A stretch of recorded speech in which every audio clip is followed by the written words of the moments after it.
Live from the AM 1310 WDPN studio, it's time for live and local sports talk. It's the Sam Bourquin Show. I'm ready. Give the show a call at 330-821-1310. Good call, meatball. Watch the Sam Bourquin Show on the AM 1310 Facebook page, the Q92 YouTube page, and on X. This is the Sam Bourquin Show on AM 1310 WDPN.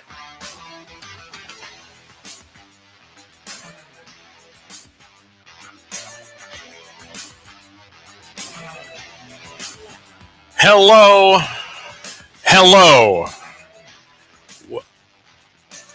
Welcome in, everybody. Sam Bourquin Show on AM 1310 WDPN.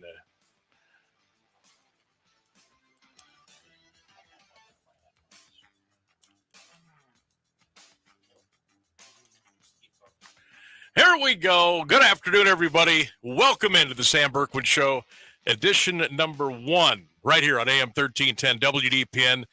We are streaming live, AMWDPN, 1310.com. We're everywhere. But before we get into all of that, folks, there is a lot to get into. We are flying today over here on Smith Avenue in the Carnation. Hello, Alliance. Hello, Stark County, and welcome into what we hope is the first of many shows here on 1310 WDPN. Sam Bourquin here in the big chair. Got to shout out my crew, Ryan Rainsberg, Jake Earthquake, Jake doing a great job today. First of all, before we move forward, want to thank Don Peterson, the emperor, the chairman of the board, 1310 WDPN Q92 Radio, for giving yours truly an opportunity to get back into doing something that I love to do, that I have a passion to do, and that I get a ton of enjoyment out of. And it's great to be back doing it full time again. Now, I really haven't gone anywhere, so to speak. Doing high school sports forever, football, basketball, been here doing Mount Union football and basketball the last 9 years. This will be the 10th year that I'll be starting that. And I'll be getting into a little bit about myself as we move forward, because a lot of you probably clicked the radio on today and said, wait, whoa, where's my music? Give us a chance. Give us a listen. We're going to be with you Monday through Friday, 3 until 6, 1310 WDPN. And again, a ton of different ways you can consume the broadcast every day. The Q92 Radio YouTube page, AM 1310 WDPN on X, on Facebook, and of course, right here on the old terrestrial radio. Now that sounds a lot better. Thank you, Ryan. So before we move in, again, the phone lines are open for you, 330-821-1310. That's 330-821-1310. You can also comment on all of the social media platforms, and we'll get those up and rolling to you today, as we really appreciate you joining us here for day number 1. Again, 3 till 6, Monday through Friday. And then as we move into the busy sports season of high school sports with football and basketball, we'll be moving a couple of things around on Fridays, but mostly this will be the time slot here, and we certainly hope you enjoy it. Stay with us, spread the word, share, like, check us out on all your social media platforms, and we welcome you in. Appreciate you joining us for the ride. So, for those that are new to me, just a quick little background for you. Started in the radio business back in, drum roll please, 1990, okay? And started a little station over in Massillon. And in 1993, moved to downtown Canton, down on South Market. Was there for 20-plus years. Then went up to 1590 in Akron for about 4.5 years. And then the, world changed and a lot of things changed, and pretty much been doing high school sports in Mount Union since then. So it has been almost 5 years since that I've been able to crack the mic on an afternoon drive, and just so happy and so thankful to be able to do it here on 1310 WDPN here in Alliance. And it's not just, obviously, yes, home base is Alliance, but throughout our social media platforms, you can listen, you can watch anywhere in the world. So those of you that have joined us early, thank you.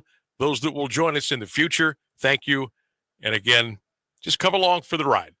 May take you a couple of days to kind of get it, kind of warm up to us a little bit, but I think you're gonna enjoy it. What are we gonna have on our shows?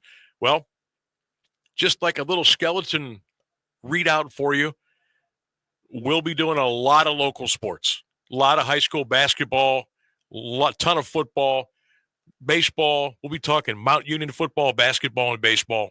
That'll be throughout the year, and we'll sprinkle all those things in. Obviously, we're going to talk a lot about our favorite Cleveland sports teams. Browns, Guardians, Cavaliers. We'll talk some Buckeyes. Local hot topics, breaking news. Jeff Mears is going to be with us during the afternoons. We're going to have Mark Johnson with your weather. And you never know when things are going to break. I mean, it's really cool. We got the ability, if something breaks in the newsroom, I can literally yell down the hall and Jeff will be in here and give us our breaking news. Something crazy is going on with the weather. We'll hook up with Mark Johnson. Okay. So we're looking forward to that as well. By the way, before we go any further, phone lines are open, 330-821-1310, 330-821-1310. Also follow, like, share on all the social media platforms. So as we move into a new era here on 1310, of course, you've got Rex in the morning, you've got John Tesh, and then I come on here at 3 o'clock Monday through Friday. But that's just some of the stuff that we'll be covering. We'll be hearing from the coaches of your favorite sports teams. We'll have some great interviews lined up for you, as we do today. Freddie Greetham from the Orange and Brown Report. We're going to break down that unbelievable, intriguing, wild and woolly, crazy Cleveland Browns draft. Fred's going to join us. He'll hop on here about 3:35 today. The Cavaliers could put the heat out tonight. Just put them out. We're going to check in with hoopswire.com. Great veteran of the NBA world. Sammy Amico will join us here at around 4:15 today. Oh, and if you didn't hear, locally, after an incredible run with the Louisville boys basketball program, oh, by the way, a state championship for the Leopards this past season, Tom Siegfried has resigned or stepped away from the program today. We're going to talk to Coach. He'll be joining us at around 5:30 this afternoon here at AM 1310 WDPN. Coming up in a couple through the week, we're going to try to check in with Paul Hesse, Hall of Fame skipper of the Mount Union baseball team. We're going to try to hook up with Jeff Dart, Mount Union football, because Tyler Echeverry, I don't know if you saw this or not, outstanding Purple Raider running back the last couple of years, got a free agent going to get a free agent tryout with the Tampa Bay Buccaneers. So we're going to try to hook up with Coach Jeff Dart coming up here in the next couple of days as well. We got lots of great stuff planned. We'll go over the NFL draft today. We might, if we have time, check in up on Bill Belichick and his girlfriend. We might do that today. The Atlanta Falcons apologizing for that ridiculous prank phone call to Shedeur Sanders on draft night. There's a lot of hot water going on there. And we'll check in on the Guardians. They've got a 4-game series with the Twins coming up. I mentioned the Heat and the Cavaliers tonight. Game 4 in Miami. The Cavaliers can sweep that series with a win tonight. And we got some other fun stuff planned for you as well. Also, yesterday, I don't know if you saw this or not, but a walk-off home run. And I'm holding up my parentheses fingers right now. It was a little league home run. It was the Giants and the Rangers. Guy from San Francisco comes to the plate, barely hits the ball out of the infield, comes all the way around to score. We got that great audio for you coming up here in just a little bit. So that's just kind of setting the table here for you. If you're new, welcome in. Love to have you. Spread the word, like, share on all the Facebook platforms and X, Instagram. Of course, we're live on the YouTube channel right now, Q92 Radio YouTube channel. AM 1310 WDPN on X and on Facebook, the live stream. And again, 3 to 6 Monday through Friday right here. Lots of stuff going on. And there'll probably be a couple hiccups and a couple bumps in the road here early. We're all kind of learning some new equipment and different ways to do things. Got my partner in here, got another partner on the other side of the wall. So bear with us. We'll work out the kinks here early on. And obviously, we're going to have a text line. I think we may fire that up tomorrow. Okay, so we're looking forward to interacting with you on the text line as well. So lots going on. Busy day.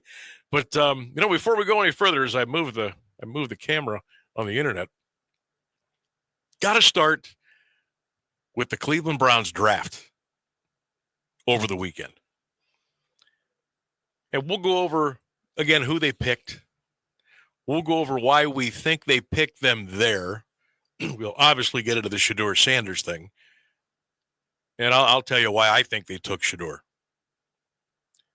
And over the last 24 to 36 hours, over the national landscape, the media, YouTube, and different media outlets, I've been, just kind of peruse and look at and see what everybody else is saying. I got the feeling a lot of those people are agreeing with me and vice versa. I'm not saying I'm the first one that came up with this theory on why they took him, but there seems to be a lot of sentiment out there that this was not Kevin Stefanski's call. It was not Andrew Berry's call. You know who it was. That fast talker, that smooth Southern voice, Jimmy Haslam. He couldn't help himself. He couldn't help himself again. And we'll get into all that. Matter of fact, I put up a Twitter poll yesterday at Sam Bourquin 16 on X. I keep calling it Twitter. It'll always be Twitter to me. Like the Guardians will always be the Indians to me. Yeah, I said it. So I put the poll up yesterday. What were your thoughts on the Cleveland Browns draft? First reaction. And the choices were pleasantly surprised, intrigued, mind-boggling, or what a joke. So we let that simmer for a day. 42% said that they were intrigued by the draft. 28% says it was mind-boggling. 16% said, oh, what a joke. And 14% said that they were pleasantly surprised. Want to hear from you today, 330-821-1310, 330-821-1310, and we'll get you on. So, Mason Graham, our first selection. Defensive tackle out of Michigan. Didn't see that coming. The more highlights I watch, looks like a pretty solid pick. Looks like a quote-unquote football player. And I like football players. You can run the 4.4s and you can deadlift this and you can squat that. And can you play football? Can you be a Chris Spielman type football player? That's what I want. Looks like Mason Graham might be one of those guys. Carson Schlesinger, the linebacker out of UCLA. You know what they call him? A tackling machine. Okay. Watch some of his video. Okay. And look, and I know that they are, when they show these highlight packages for these draft picks, they're only showing you the very, very, very best that they have put on the film. They're not going to go and show you stuff that they have not done well. And I get that. We all know that. But Schlesinger, again, to me, looks like football player. Get after him. Hardworking player. Next up, love this pick. Quinshon Judkins out of Ohio State. I loved him when he was at Ole Miss. Somehow, someway, NIL, made his way to Ohio State. Helped us win a title. That's a good pick right there. Then we take Bowling Green's Harold Fannin Jr., young man out of Canton McKinley. A stat stuffer with Bowling Green. Will it translate to the NFL? We'll find out. Harold's about 6'3 and a half, 6'3 and 3/4, about 225. Just set record after record after record at Bowling Green. Got to pull for the hometown kid, right? Have to. Then we took, and I'm still wiping my eyes here, Dylan Gabriel, the quarterback of Oregon. You talk about a 45-mile-an-hour curveball. I don't know if any of us saw that coming. I still don't quite understand that. I don't understand why you would add him to the room with a third-round pick. Fourth round, we take Dylan Sampson out of Tennessee. Another running back. Little bit of a surprise here as well. But I will tell you, my first instinct, my first thought was, after they took Judkins, and then they come back in the fourth round and take Sampson, I almost got this little bit of lump in my throat. That's probably going to be the end of Nick Chubb. And I hate to even think that. I hate to say it. I know it's a business. He's coming off some horrific injuries. How well can he get back to the way he used to do his thing with the Browns? But that's like the first thing that came into my mind. Which brings us to the final pick of the draft for the Cleveland Browns. You know him, you love him, Shedeur Sanders out of Colorado. Ladies and gentlemen, Shedeur Sanders, by some, by more than some, was graded out, was picked to go in the first round. Some had him going in the second. Very few publications and mocks had him going into the third. He went till the fifth round. And I'm here to tell you, if the Cleveland Browns, Jimmy Haslam, didn't take him, he might have gone undrafted.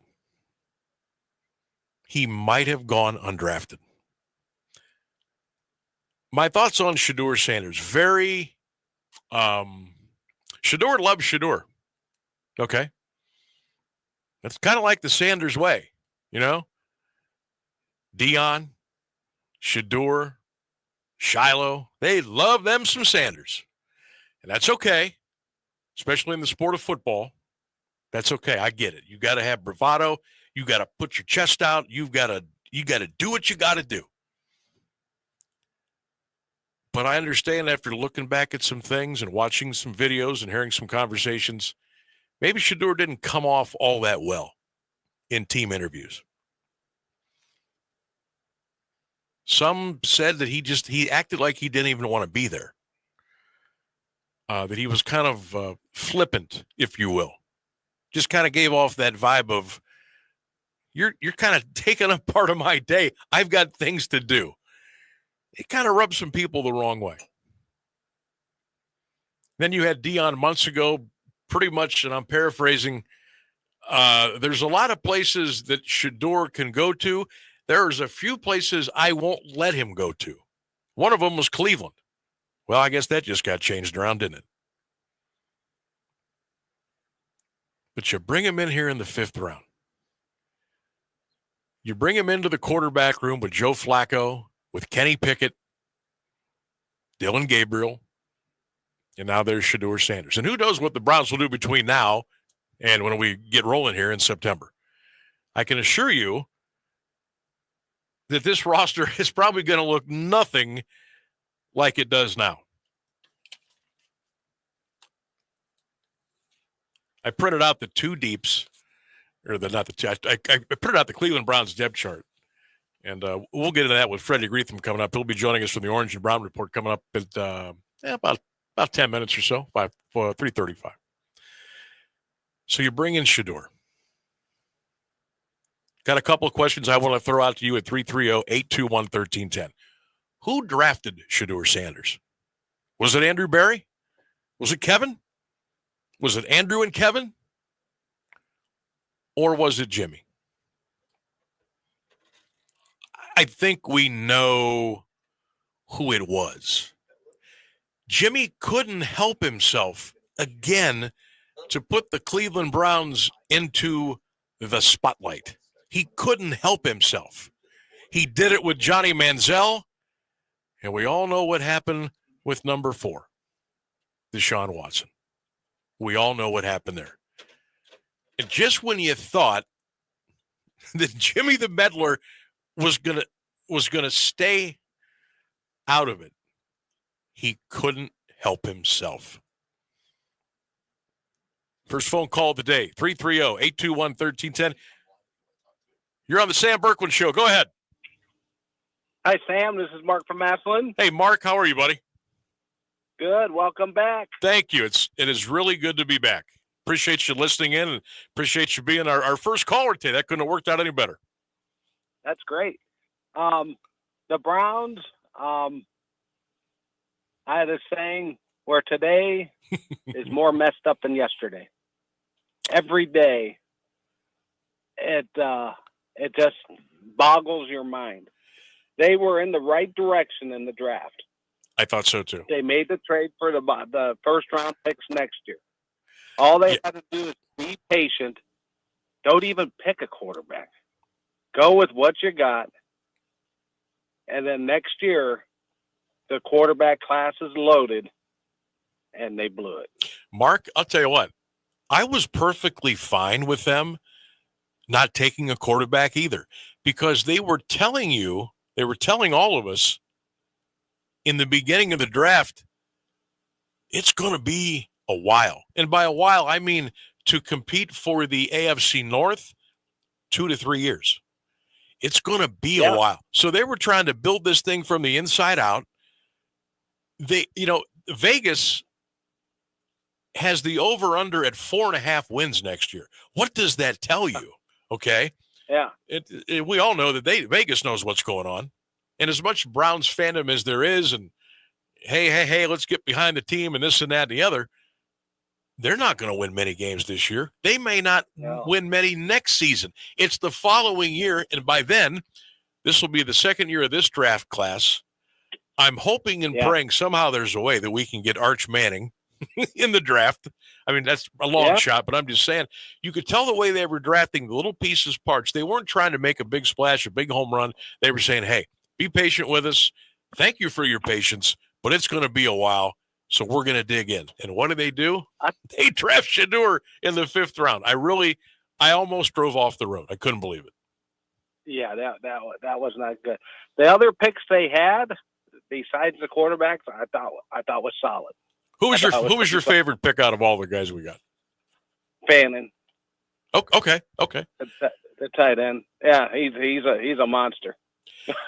Look, if you look at his stats, Mark, he is if that propels into the NFL and he can put up those kind of numbers, and I know he's not going to do it right away, but just the playmaker that he is, he's strong. We know he's a hard worker. He's got springs for legs. He can move, and obviously, coming from McKinley and coming from Bowling Green, I mean, keep the young man in the Buckeye State and let him get up there and play. Yeah, and he put up those stats against some very good teams. Yeah, you know what? You're right. That's a great point, because people say, oh, the MAC.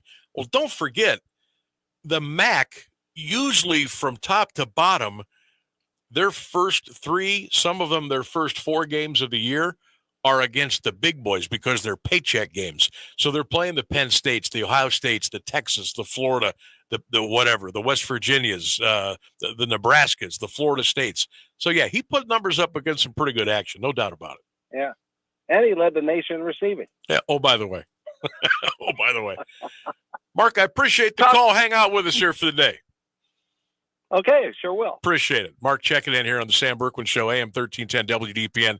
Streaming live all over the world, AM 1310 WDPN.com. Again, phone lines open, 330-821-1310. Fred Greetham from the Orange and Brown Report is going to be joining us here in a couple of minutes. So what we'll do, we'll take our first break. Again, you can check us out on the Q92 YouTube channel, AM 1310 stream on X, on Facebook, and we are just getting started. Day number 1 of the Sam Bourquin Show, and it's all here. AM 1310 WDPN. Stay with us, everybody.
folks that are listening all over the world. Mike, the hot dog man down in Florida, checking in. Mike, hope you're having a great day. Dougie Edwards dialed in. Doug, good to have you back. Brutus, good to have you joining today. Shout out to my guy, Lee Foster, tuned in today as well. A lot of stuff coming through. We'll get to it as soon as we can. Again, Fred Greetham going to be joining us here in just a few minutes. Here we are. I'm waving at everybody. This is a whole new thing for me. And I've always kind of wondered, and I know it's the world we live in now, but when those of us got into radio, it was usually for a reason. Because we weren't supposed to be on TV. We weren't supposed to be in front of a camera. And growing up as I did in the radio business, I never once wanted to see people doing a radio show. But I guess that's the thing now. I was always, the radio nerd. Everything was theater of the mind. And now it's just click, click, click, boom, there you are. Okay? So, so that's what we're doing. So if you catch me, mopping my brow or saying, hey, where's the rest of the hair on the top of my head? Of course, I have a hat on today, and I will have a hat on every day. It'll be a different hat. It'll be a new hat. Feel free to send me a hat. I'll wear it. Okay? All right. Back to the Browns draft. Let me get in and bring in Fred Greetham. Orange and Brown report here to the Sam Bourquin Show, 1310 WDPN. Fred, good afternoon. How are you, partner? I'm doing great. Sam, congratulations. Thank you. Back on the air. Thank you so much. And I'm honored to have you as the first guest of the new show here on 1310 WDPN. By the way, you can check out Fred at Fred Greetham 9 on X. He does a lot of cool stuff on there. I just got done reading your The Good, the Bad, and the Ugly about the NFL draft with the Cleveland Browns. And of course, Fred, let's start it. Let's go simple here. What are your overall thoughts on the draft? And then we'll break down the meat and potatoes and get into Shedeur. I thought we were off to a really, really good start, and then it kind of took a turn. Where do you fall in there? Yeah, it was really weird, as far as, you look at the tendencies of what Andrew Berry's done his first 5 years in the analytics. They haven't really placed a high priority on linebackers or running backs, and yet they took 3 of them. Those positions, they took linebacker with the first pick on the second day, 33rd, then the 2 running backs. I like it. I feel like you're kind of going back to your bread and butter and getting the running game going with 2, big backs. But it was strange, especially when it came to the quarterback and you're trying to figure out, okay, of all these guys, Dylan Gabriel was not on my radar. Mine either. And I don't think he was on most people's radar. And then you come back with Shedeur Sanders, and you're trying to figure out, where did you exactly have this guy rated? I realized that we're not all experts, but almost every national pundit had him, as about the second best quarterback in a weak class. So, I guess all's well that ends well if he turns out to be a high-level talent, but I really couldn't figure out. They were wigging and wagging all over the place. I have my thoughts on why that selection was made for Shedeur Sanders. Fred, who do you think actually made that call? Was it Kevin? Was it Andrew? Was it Jimmy? Well, I don't know. As far as they were asked point blank if Jimmy jumped in there, and they said, he lets us do our job. He lets us do our job. He said that twice. So, I think he has been trying to stay out of things, and obviously, he didn't want to shake everything up after a 3-14 season when the old Jimmy would have fired everybody. We saw that over and over. So I don't know. As far as, this is the strangest quarterback room I've covered. You got anywhere from Deshaun Watson, Joe Flacco, Kenny Pickett. Dylan Gabriel, and now Shedeur Sanders. So it will be quite an interesting off season, and seeing who, when you get to training camp, how they settle this all out. Fred Greetham is our guest. Check him out on the Orange and Brown Report at Fred Greetham 9 on X. Fred, Joe Flacco's been around. He's been there. He's done that. He's, not that far from 40 years old. But I'm still kind of intrigued. What do you think is going through his mind right about now as he takes a step back and says, oh, look at this quarterback room we have in Berea? Yeah, I mean, I don't think anything phases him. In the little I've got to know him when he was here before and just even last week, he's seen it all. He thought his career was over, so I think he feels this is bonus. I mean, when he got the revival with the Browns at the end of 2023, that parlayed him into another season last year, and now he's back.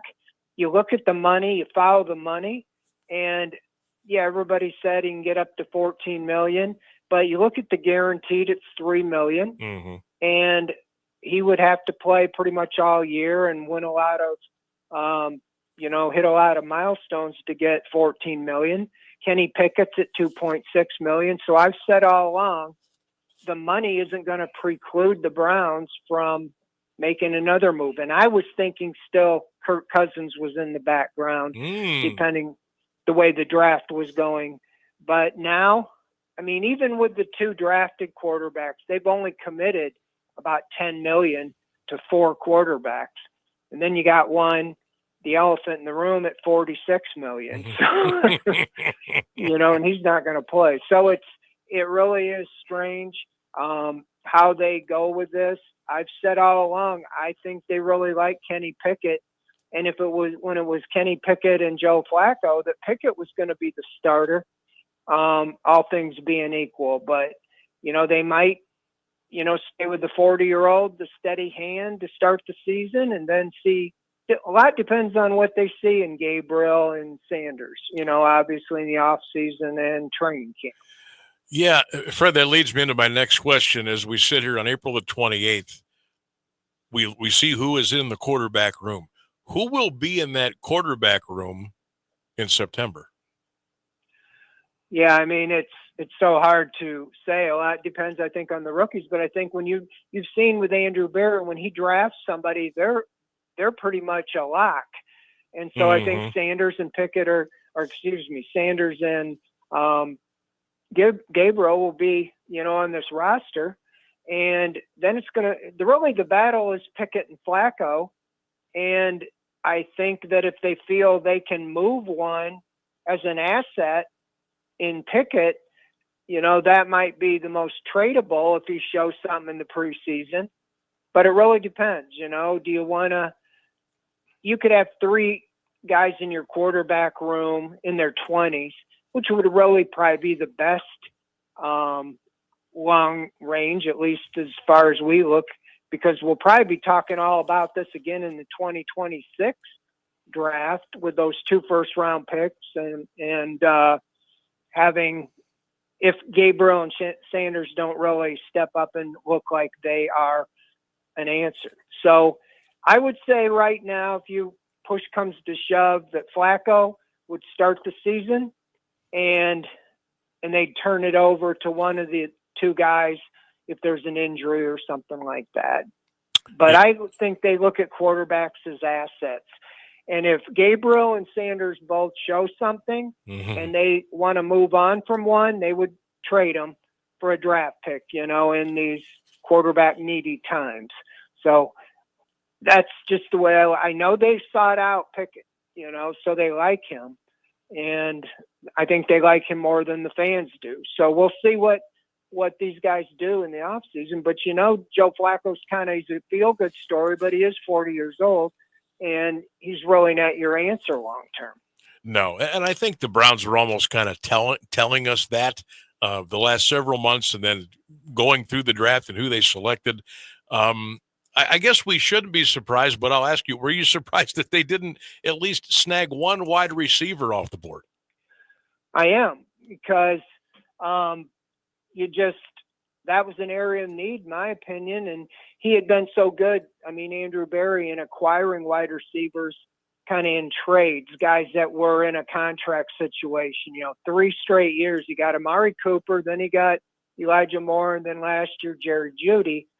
And we know they were in talks with some guys like Brandon Ayuk and a couple others. But then when they didn't pull that off, you pretty much thought they were going to, get the unicorn and Travis Hunter, who would be, the top receiver, if not the top, one of the top 2. And so that would solve that problem in the cornerback. And then you came out of it with neither a wide receiver and a cornerback. So I do like Harold Fannin. I think he can be used spread out as a receiver, but I certainly think they need to add to the room. I did an interview with Cedric Tillman over the weekend, and right now he's got a tremendous opportunity, and he is really hoping to step up and live up to that. The biggest question has been, because he's finished the last 2 years with concussions. So, they do need more on the room. I thought maybe the door would be open to bring Elijah Moore back, because there's not a whole lot out there in free agency unless you bring Moore back or you bring even Amari Cooper back. Holy smokes. Fred Greetham is our guest. Orange and Brown Report. Check him out on X at Fred Greetham 9. Fred, we have, you have your opinion of the Browns in the draft. I have mine. Have you gotten the sense of the dynamite fans of the Cleveland Browns? What do you grab from them, their reactions? How do you think they feel about what went down? Well, I think a lot of them, at least the sense I was getting from my, followers and people that would reach out to me was they were pretty, I think like a lot of us, I was kind of sold on Travis Hunter. And so you got your eyes on what he can do, hitting 2 positions for you, even if he wasn't full-time wide receiver or cornerback, kind of gives you a top of the depth chart playmaker. That's what I was looking for on offense. And you traded the unicorn for a wrestler. Now, no disparagement for a wrestler, yep. But Mason Graham is one of those picks that you could look on back at the Joe Thomas or Alex Mack. They weren't that sexy at the time, but they were really good picks that, ended up playing a long time. So I think that in the body of work, you end up with, 2 quarterbacks. Who knows what will happen with them, but probably the biggest profile in the draft, and 2 big running backs. I think the Judkins and Sampson and Fannin are the playmakers that I was looking for. And so I think all in all, when you look back, to move down 3 spots, you get 3 top players. You basically got Mason Graham, Quinshon Judkins, and Dylan Sampson. And by the way, the first pick in the first round pick for the Jaguars in 2026. If the Jaguars aren't very good like this year, you could have a very high pick next year. No doubt about it. Fred, how were you all in on Travis Hunter? Is that who you wanted them to take the closer we got? And were you a little bit like, come on, man, after we kind of passed our chances away from getting him? Well, I did a quarterback projection, what I thought they would do, felt that was the most important. I had 11 of them when it was all said and done. As late as the 8th one, I had Shadur Sanders. So you end up getting him with 144 instead of 2. So you got to look at that as a win. But I felt, 2 or 3 weeks, I was told they were not going to take a quarterback at 2 after probably my 8th projection. Okay. And so I was in on Abdul Carter or Travis Hunter. I really felt like get the best player, but get Hunter because he's on offense and he can also help you on defense. You need more points. You finished dead last in the NFL last year, 15 points a game. It made too much sense. And then Andrew Berry in the final press conference went on how, you heard beside the unicorn, comparing him to Ohtani. I said, there's no way you can, if you're drafting and he's sitting there, how can you pass on a a generational talent like that. But knowing that, they were probably going to move on and make a trade if Cam Ward wasn't available. So all said and done, it was quite a roller coaster, but it's still got to come down to the quarterback. You're not going to go where you want to go till you have the quarterback. Now, I don't know if it's Kenny Pickett. I don't know if it's Dylan Gabriel. I don't know if it's Shedeur Sanders. But if it's not, they'll probably be right back in the same place next year looking at that class. Fred, I got a sneaking suspicion we're going to be right back here again in this same situation. Obviously, next year's quarterback class is a lot stronger. Maybe that's the year we really get who we want, who we really need, and make a move from there. But until then, it is a complete crapshoot. One more before I let you go, and Fred Greetham joining us from the Orange and Brown Report. Away from the Browns, just off the top of your head, Fred, who do you think really helped themselves? Maybe the top two teams in the NFL that really knocked it out of the park. Well, not following as closely, but I do think the Patriots did a good job. And I think Mike Vrabel's going to do a great job up there with them. They come out, primarily, and, because the Giants, were able to trade up and get the quarterback. That's kind of what I was looking at for the Browns, was a combo of Hunter Dart or Abdul Carter and Milroe, something like that. So I would say the Giants, in the NFC, and the Patriots, in the AFC, even though I do like in retrospect to what the Browns did, they didn't address all their needs, but I do think they got some playmakers. It will make for a very interesting offseason and training camp and everything going forward. Well, I lied. I've got one more quick question I want to throw at you. This will be a yes or a no. And if you want to add to it, you go right ahead. Bigger circus. Will it have been to Johnny Manziel? Will it have been Deshaun Watson? Or will it be the arrival of Shedeur Sanders? Well, I think that's one of the reasons that he was still on the board. I certainly think he's got talent more so. I think the young man has been humbled and realizes that he's going to have to work hard to make the team. When you're a fifth-round pick, nothing's given. Mm-hmm. And so I do think that it will be a circus a little bit, and that's one of the reasons, maybe he didn't get picked unfairly to him, is that unless you're the first pick in the draft or, where you're expected to step right in and play, not too many people really want much fanfare on your backup quarterback. And that's where it is. And I don't think after some of the mini camps and training camp gets going and he settles in and maybe he's not the spotlight, that will go away. Good stuff. Fred, thank you so much for coming on today. I appreciate you being guest number one on the debut of the Sam Bourquin Show here on AM 1310 WDPN. Always a pleasure, and I'm sure we'll be calling upon you again. Thanks, Fred. Thanks, Sam. Good luck. Thank you for having me. You got it. Fred Greetham from the Orange and Brown Report. You can check him out on X at Fred Greetham 9, kind of breaking down the Cleveland Browns draft from over the weekend. Hey, look at all the great stuff coming in on YouTube, on Facebook, on X. Keller, appreciate you tuning in, buddy. Brian Beatty from Louisville, thank you for listening as well. Jim Thomas, great to have you back, Sam. Jimmy, hope you're doing well. Pete Granchi, thank you for checking in with us today. Mike Voorhees, thank you for checking in on Facebook. Again, phone lines open, 330-821-1310. You can also listen to AM 1310 WDPN on the live stream on WDPN's X page, the Facebook page, and, of course, the Q92 YouTube channel as well. All right, we've got news coming up here at the top of the hour. We'll check in with Mark Johnson with the weather. When we come back in the 4 o'clock hour, we're going to check in with Sam Amico from hoopswire.com. The Cavaliers have a chance to sweep the Miami Heat in their own building tonight. We'll check in with Sam Amico coming up at around 4:15. Later on, Tom Siegfried will join us. Tom, the outstanding head basketball coach at the Louisville Leopards.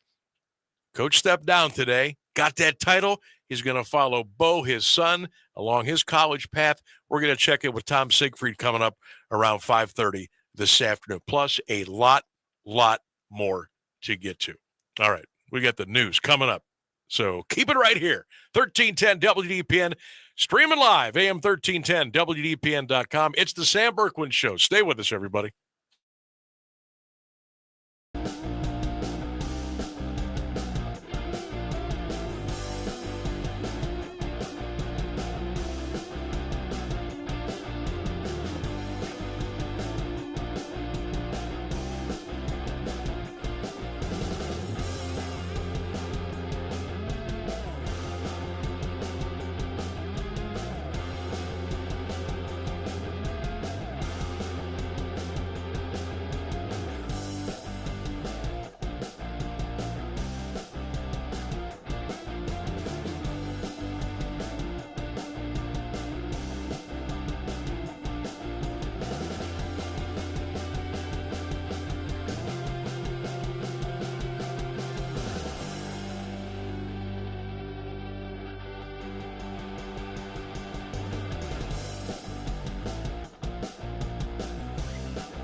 dream into your day job.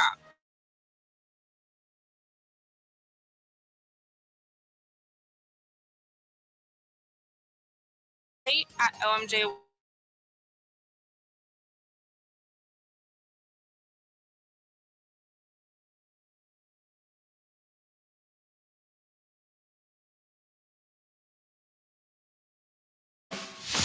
Live from the AM 1310 WDPN studio, it's time for live and local sports talk. It's the Sam Bourquin Show. I'm ready. Give the show a call at 330-821-1310. Good call, Meatball. Watch the Sam Bourquin Show on the AM 1310 Facebook page, the Q92 YouTube page, and on X. This is the Sam Bourquin Show on AM 1310 WDPN. It is hour number 2. Welcome back to the Sam Bourquin Show. So good to be with you. AM 1310, WDPN, streaming live, AM WDPN 1310, AM 1310, WDPN.com. Boy, there's a lot of stuff going on there. Sammy B here with you until 6 o'clock tonight. I want to thank Fred Greetham from the Orange and Brown Report. Talking Browns draft, NFL draft with us in the first hour. My good buddy Sam Amico from Hoops Wire.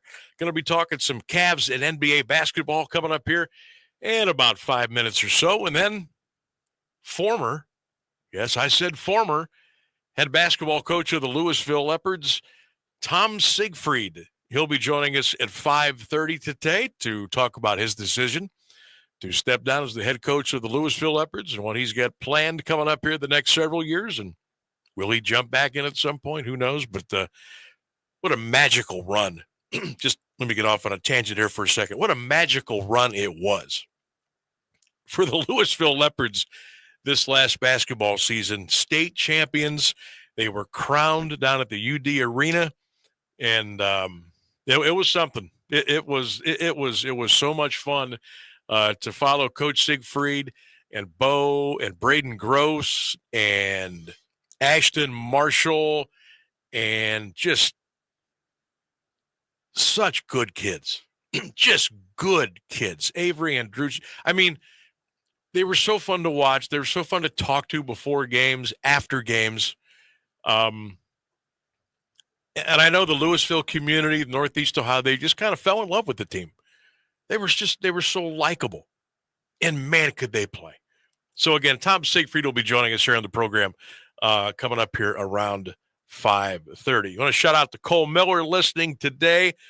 Cole, good to have you on board.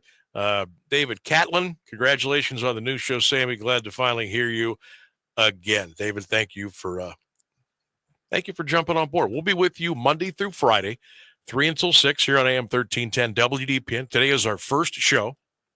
Going to kind of reset things here for you a little bit.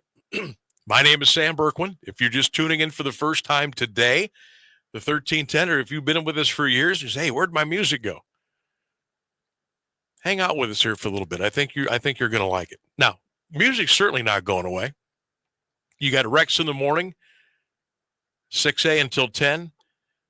John Tesh playing some great music and dropping in some great anecdotes from 10 until 3, and I'm with you 3 until 6, and then you'll get your unforgettable favorites after I'm done here on 1310 WDPN. So stay with us. We still got your great music for you.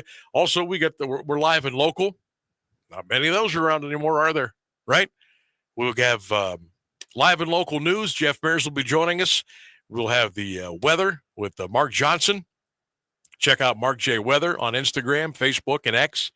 And we got you covered for your afternoon drive. Also got to shout out my crew, Jake and Ryan. Thank you guys for doing all you have done today. I know it was a little bit of a whirlwind tour.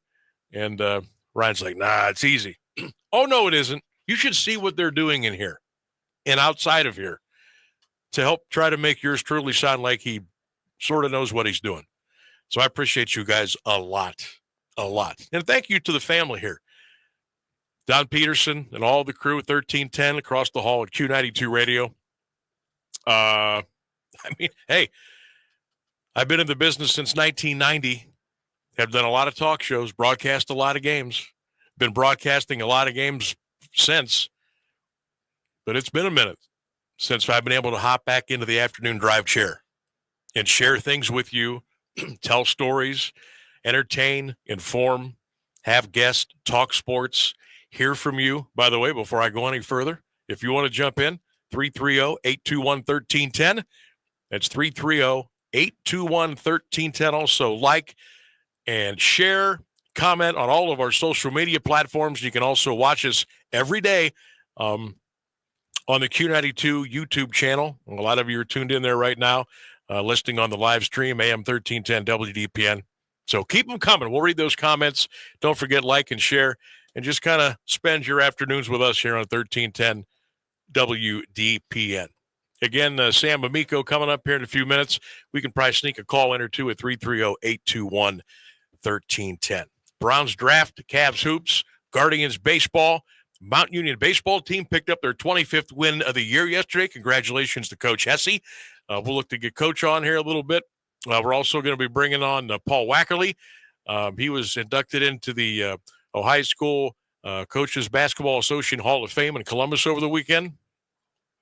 Coach Wack will be joining us coming up. What'd you say, Ryan? Oh, okay. Sounds good. Hey, we're just kind of going through it here. Let's go to the phone lines. 330-821-1310. You're on with the Sam Bourquin Show. How you doing this afternoon? Who's this? Sammy. Hey. It's Alan Akron, buddy. How are you? Al, how are you, buddy? Thanks for listening and thanks for calling in. Al was one of my main guys up at Akron. I was at WAKR over the years, and hey, good to hear from you, partner. How are you? Good to hear you back on the Oilers, but I'm doing well. Thank you. What do you got today?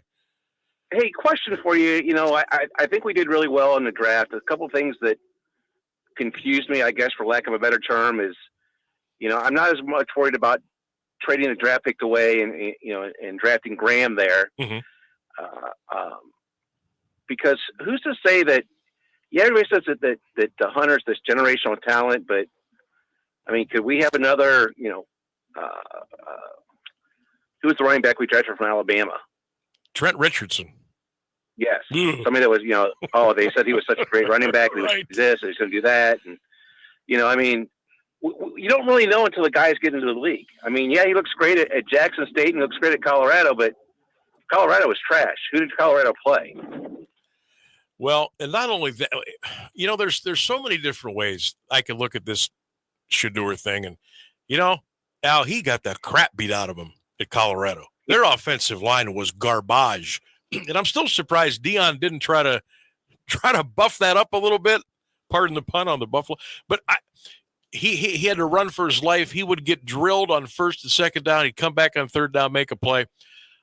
I don't know if Shedeur Sanders, and I am far from an NFL scout. I have never claimed to be one. But I watched a lot of him. And I watched some of his film that was condensed so you could see different throws, different angles, or different situations during the game. Just me, Al, I don't know if his game translates to the NFL for one reason. His release. I see a guy that winds up like a pitcher. You can do that in college. You have to throw guys open in the NFL. I don't think that's his mojo. That's my main thing. It's not the bravado. It's not the attitude. It's the this, the that. It's the Dion and everything else. I just don't think his mechanics right now are good for the NFL as far as throwing the ball. Yeah, he's definitely got different type of mechanic throwing the ball, and it's just I don't know that he's going to get away with that in the NFL, to be honest. I don't think he will. Guys are bigger, faster, stronger. Like you said, you got to throw guys open. The coverages are better. So we'll see what happens. But I guess the confusion in the draft is the Gabriel pick. And there's people that are down on that because he's only 5'11". Well, Shedeur's only 6'1". Right. So right. He's a walking giant. But things I'm hearing about Gabriel is his release and the way the RPMs on the ball is the highest they've recorded at the thing in Indianapolis in March. Combine. Yeah, Combine was like 74.2, and before that was Josh Allen and somebody else at like 67 point something. Mm-hmm. So the guy's got some zip on the ball, and he's willing to run. But didn't we already have Baker? Yeah, now he's playing rather well down in Tampa. So yeah, there's that. I mean, Baker's what, 6 foot? on a good day. With good spikes on the bottom of his shoes? Yeah, on a platform. Right. But he's figured it out. He's figured it out, and the organization that has him has figured him out and how to make him be the best he can be. And, I'm not afraid to come on here and say that I've been rooting for Baker Mayfield since the day he put on a Buccaneers helmet. And that's not to trash the Browns. That's just how I feel about Baker. I love what he's doing down there. Well, yeah, I mean, I still blame the organization for the whole injury thing and not sitting him. And, I mean, at some point you've got to take responsibility for that as an organization to let him play through that. But, I mean, that guy is just nothing but a competitor. He does whatever he has to do to get his team to have the most points at the end of the game. No doubt. Al, I appreciate the call. I appreciate you listening in and tuning in. I hope all was well up in the Rubber City, and we'll talk again, okay, pal? Sammy B, good to hear you back, and we'll talk soon. You got it. Alan Akron. Thanks, brother. Sounds like he's on the road. Thanks, pal. On the road. Be careful if you're out there, too. All right, the Sam Amico going to be joining us from hoopswire.com. We'll be talking, some Cavaliers basketball and some NBA hoops as well. Looking forward to talking some Cavs. You talk about a fun team, and we'll get back into the Browns. We got until 6 o'clock. Also, my good buddy John Bazika is going to be coming in here, maybe a half hour, 40 minutes or so. We'll talk a little sports with John. We got Tom Siegfried coming up at 5:30. We got you on the phones at 330-821-1310. Check us out on all your social media platforms as we debut with the Sam Bourquin Show here on 1310 WDPN on this beautiful Monday. And again, you're going to get your live and local news, top and bottom of the hour, your live local weather with Mark Johnson. So we're looking forward to having some fun here. And, hey, it's all about having fun, being entertained. We try not to take ourselves too serious. Yes, there are days when that's the way that it has to be with maybe the certain content we're talking about or breaking news. But we're going to have some fun. And we want you to be involved. We want you to share and like and comment on all the social media platforms. We'll holler back at you. And again, I can't tell you how excited I am to be back in the big seat here on a Monday afternoon. All right, going to shift gears, go away from the Browns here for a little bit, and we're going to talk a little NBA hoops. Sam Amico, Hoopswire, joining us here on the program on 1310 WDPN and streaming live all over the world. Sammy, good afternoon. How are you, pal? Sam, I'm doing great. Good. I'm so glad to talk to you today. Since I got to say Sam. Right. It's been a minute. Sam Amico, hoopswire.com, and he's been doing such a great job covering the Cavs, covering the NBA for many, many years. Check him out on all of his social media platforms as well. Okay, I'm just going to come right out with it. Do we sweep Miami tonight? Do we end it? I think so. I think the Cavs are, as Kenny Atkinson has said over and over, Sam, that they're a mature group. They've shown their maturity time and time again. And one way of showing maturity on the basketball court is by handling business when it needs to be handled. It's probably a little bit of human nature when you're up 3-0 and you just won by 37 to maybe right. not be all there mentally and emotionally. So maybe it's a struggle, but I would suspect, look, the Cavs are 10-0 throughout their franchise history, went up 3-0 in the fourth game of closing out a series. So they don't want to mess with that mark, I wouldn't think. Sam, did you see what was it, a 37-point whooping on Saturday coming? I mean, we knew Darius wasn't going to play. There always talk of the South Beach flu. I mean, did you see that coming? That I did not see. I thought when Miami got up to the early lead that, maybe it was going to be a long day without Darius, but then they just turned on the Jets, and that this team has done that. We obviously call that a Cavaliers, and that's numerous times That's right. Throughout the season. And boy, in that second quarter, they just piled it on. Things changed when they put in Ty Jerome and DeAndre Hunter and went on that 18-0 run. And that was that, and Miami has not led this series, Sam, after the first quarter. Unbelievable. So there's no reason that the Cavs shouldn't be able to, put this away pretty quickly. They're obviously deeper and more talented. Sam Bourquin is our guest, Hoops Wire. Check him out. The first two games kind of went as I thought they would. And Sammy, usually in the NBA, okay, you get drubbed a couple of times on the road. You come home, you got your crowd, and, things usually turn around, at least for a night. But you know what? I think the Cavaliers, and if I'm crazy, let me know. I think the Cavs got a break. It was a Saturday afternoon, okay, 1 o'clock in Miami. What are most people doing in Miami at 1 o'clock on a Saturday? They're at the beach. They're outside. They're shopping. They're bellied up to the watering hole somewhere. It was a very late arriving crowd.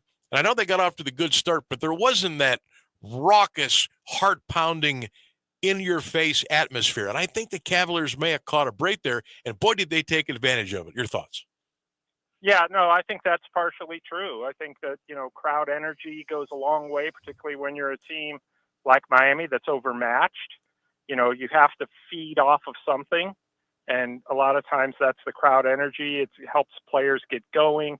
Sounds silly, but that's, a guy like Tyler Hero hits 2 or 3 shots in a row. All of a sudden, everybody's going nuts, as opposed to dead silence, which is basically what they got in Miami on Saturday. So, look, Miami's never had a great basketball crowd. It's always been okay through the years, but I think now they know, look, we snuck in as a 10th seed into the playoffs. That was their championship. I think for the fans, that was their championship. So being down 3-0, I wouldn't expect the crowd to be much more raucous, energetic tonight in Game 4. Yeah, I would agree with you as well. I think, and Vegas seems to think this might be a little bit of a cakewalk. They got the Cavaliers as an 8.5-point favorite tonight. And do we know if Darius is going to give it a go, or do we not know that yet? Well, no, it's still questionable on the injury report. He was a game-time decision the other day. I'm guessing you would probably, unless he's really pushing to play, they will probably say, you know what, let's give it a rest. Then all of a sudden, if God forbid the Cavs lose Game 4, come back for Game 5, then you roll out Darius. But I think with a 3-0 lead, and if anything's the least bit questionable, yeah, you probably hold him. That said, you sweep the series, and you're going to get a rest at least for an extra few days. So, it's hard to tell what their thinking is, but to me, it's a game time decision. Sammy, 7:30 tip tonight. Cavs -8.5. The over/under is 209.5. Let me put you inside Kenny Atkinson. What do you think his philosophy is on tonight? Yes, I know you absolutely, positively want to win every game you go out there and play.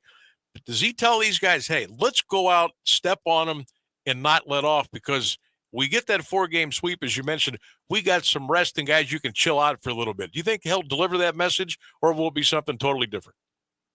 I think that's it. I think it's let's go out, put these guys away. Let's not mess around with the game, which, again, human nature says that's going to be easy to do, is mess around with it a little bit. But let's not do that. Let's go out, put this away, get some rest, and not only get some rest after the game, but during the game. Let's build a big enough lead that the fourth quarter is pretty much, garbage time. So I think that's going to be the message. It's hard to convince guys to do that when you're coming off a 37-point win, but I'm sure that's what he's trying to get them to do. Sam Bourquin, our guest. Check him out, Hoops Wire. Sam joining us here on the Sam Bourquin Show. You got a couple of Sams coming at you right now. 1310 WDPN, streaming live all over the world. AM1310WDPN.com. I was driving around this morning, and I was just kind of going through 6 or 7 different stations, satellite, live, local, regional, whatever. And they were giving some updates on the series between Milwaukee and Indiana. And Sam, I got to be honest with you. I've let myself this morning go down the road of actually not a little worried about our chances with Indiana, because I think we will beat them, but I think they're going to give us a heck of a series. I really do. Yeah, well, I thought the same thing last night. I tuned in for part of that game against Milwaukee, and Sam, the Pacers are very well-rounded. They're not going to be great defensively, but they will try to outscore you, and a lot of times they're successful, and they will wear you down with their offense. I mean, they spread the ball and share the ball so well and keep it moving outside that 3-point line. There is no, dribbling or isolation or any of that. Every move, even, Tyrese Halliburton, their point guard, everything is done with a purpose. And offensively, they are a juggernaut. And I mean, you're talking about a team that went to the Eastern Conference Finals last year, and is very well coached. So, yeah, I mean, it's a little scary. It's not going to be, I'm with you. I think the Cavs will win that series, but I think it's going to be a big pain in the butt. It's not going to be a cakewalk like this first round has been, because Indiana believes they can win that series too. Yeah, that they do concern me a little bit. I can't lie about that. Sammy, the rest of the NBA series, what's kind of really caught you? Rockets Warriors going to go tonight. That's a game 4. Pistons have given the Knicks all they can handle. They just haven't been able to close them out. What other NBA series have kind of stood out for you? Well, I mean, to me, the Clippers Nuggets has been an outstanding series. The game 3, Clippers got back home after 2 really close games in Denver.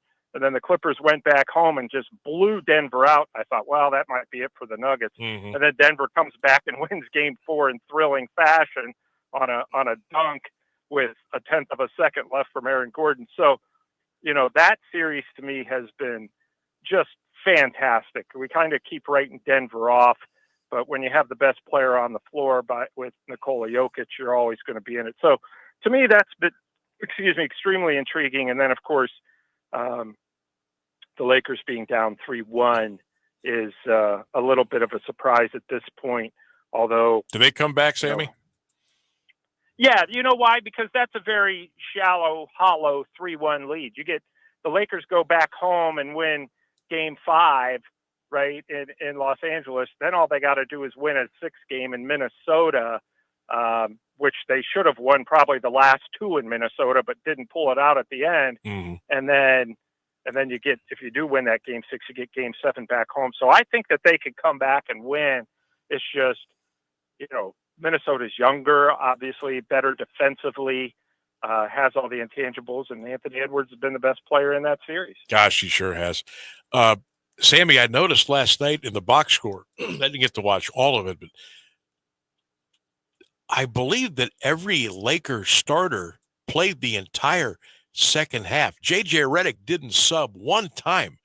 I got to believe that's going to wear some of those guys out. Do you think that'll come into play, or once they get back home, they've had a day of rest and travel, and they'll be okay?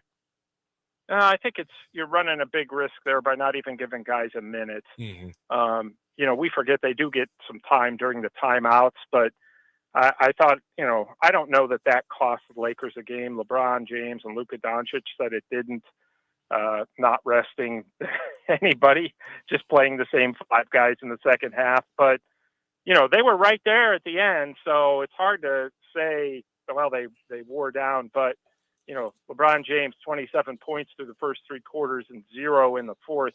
You do have to wonder at 40 years old if he couldn't have used a break in there at some point. So, I think that the Lakers got where they got by doing what they've done under J.J. Redick. So you kind of got to trust the whole body of work. And I know that, Sam, even in my 20s, I wouldn't have wanted to play 24 straight minutes, much less at the age of 40. Good God, no. Sam Amico is our guest. Check him out on HoopsWire, all your favorite social media platforms. Does a great job covering the Cavs and, of course, the NBA. Just for fun, Sammy, how far do the Cleveland Cavaliers go? I think they can get to the finals. I really do. I mean, if we're going to have fun, I'm going to say the finals and win the championship. I mean, that's possibility.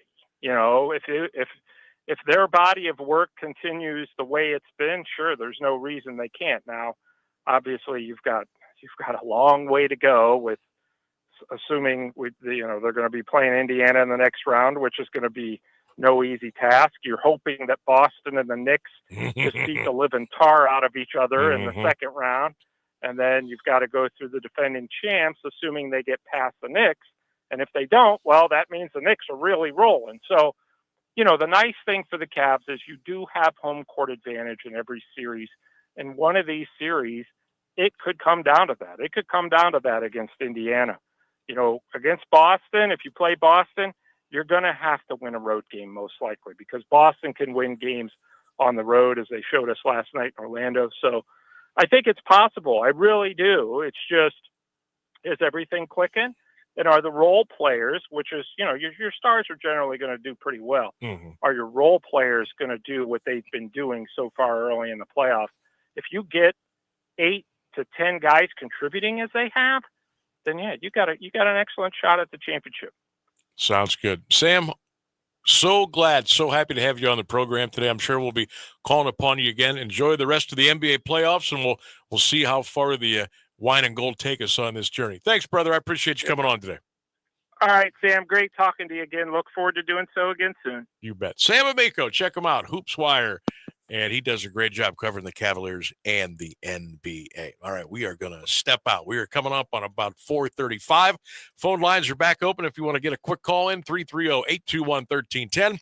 That's 330-821-1310. The Sam Bourquin Show rolls on from the Carnation City on 1310 WDPN.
And welcome back. 1310 WDPN streaming live all over the world. AM1310WDPN.com. You can watch us also on the Q92 YouTube channel and the WDPN X and WDPN on Facebook. And we got a lot of folks joining us. We just had a couple of more come in. JT, Jeff Tyler, thanks for coming on board, my friend. Appreciate the congratulations note. Again, Sam Bourquin with you, 3 until 6, Monday through Friday.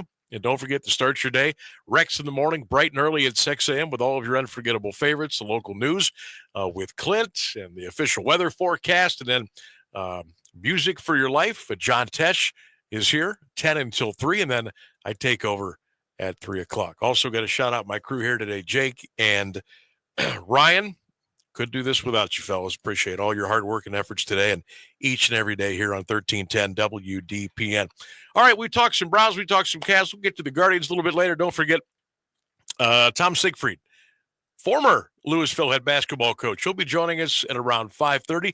We're going to check in with my buddy John Bazika. He'll be coming in studio to talk some sports, and we'll chop it up a little bit here in about 10 minutes from now. But let's go back to the phones, 330-821-1310, and over to Louisville and check in with Buck. Buck, you're on the Sam Bourquin Show. How you doing today, partner? Good. About yourself? Good, man. Good to hear someone that knows a little bit about sports in Stark County. Thank you, Buck. I appreciate the call. Name dropper. It's not a name dropper either. Then I'm calling. I just slept at Town Tavern in Louisville. Oh, okay. Everything okay? Rumor I'm hearing that there's a guy interested in taking over the program.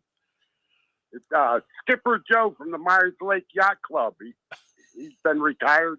He started his first coaching job was at Conotton Valley. He did some other jobs, and he's got a coaching staff all lined up. His assistant's going to be the ex-mayor of Minerva and the ex-golf coach at the Quarry.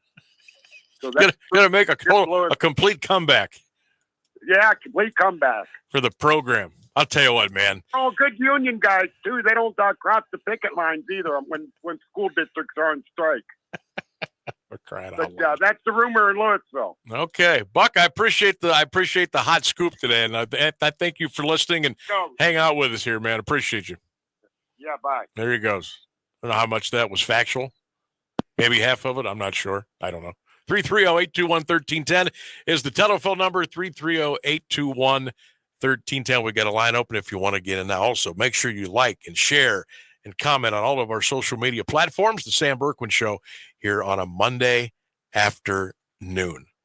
Wow, what a day it has been. I promise you I will be a little more comfortable tomorrow. But the crew will be here, and we're going to take you home every day, 3 until 6. We got a lot of cool things planned. Down the road, hopefully we'll have some giveaways for you. I'm thinking maybe a little 2-pack Tuesday. No, not Tupac, 2-pack. We're gonna have some fun. Maybe some on location broadcast. And of course, if you want to get involved with this fine program and get your business a little extra love and some attention, by all means, give the great folks here at 1310 WDPN a call and say, I want to do a little advertising on the Sam Bourquin Show. Back to the phones we go. 821-1310, 330 in front of it. You're up next on the Sam Bourquin Show, WDPN. Good afternoon. Who we got? I got Mike here. Who's this? Mike. Mike, where are you calling from, Mike? Canton. Mike from Canton. What's on your mind today, bud? I remember you at WHBC. I used to watch you from the field house doing the basketball games. And you were good friends with my father.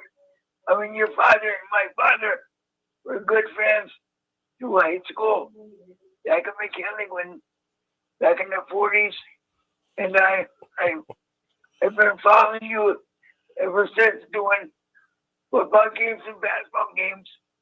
I just want to thank you for going back on the air and congratulating you on today and to go on forever. Thank you, Mike. I appreciate the call. Thank you very much. 821-1310, 330-821-1310 if you want to get in. Again, John Bazika is going to come in here in about 5 minutes. We're going to chop it up here on this Monday afternoon. Well, it's so good to hear from so many of you that I haven't heard from in a while, especially over the air. But a lot of great text messages and a lot of great messages and comments on all the social media platforms. Get on there and use those. We'll read those on the air, as we like to have a very interactive show here Monday through Friday on 1310 WDPN. And who else we got over there, Ryan? We got Tom is checking in, Tom Cackley. Sounded good, Sammy. Tom, thank you. And to scroll up there a little bit, we'll go back and maybe catch some of the ones that we didn't get to earlier today.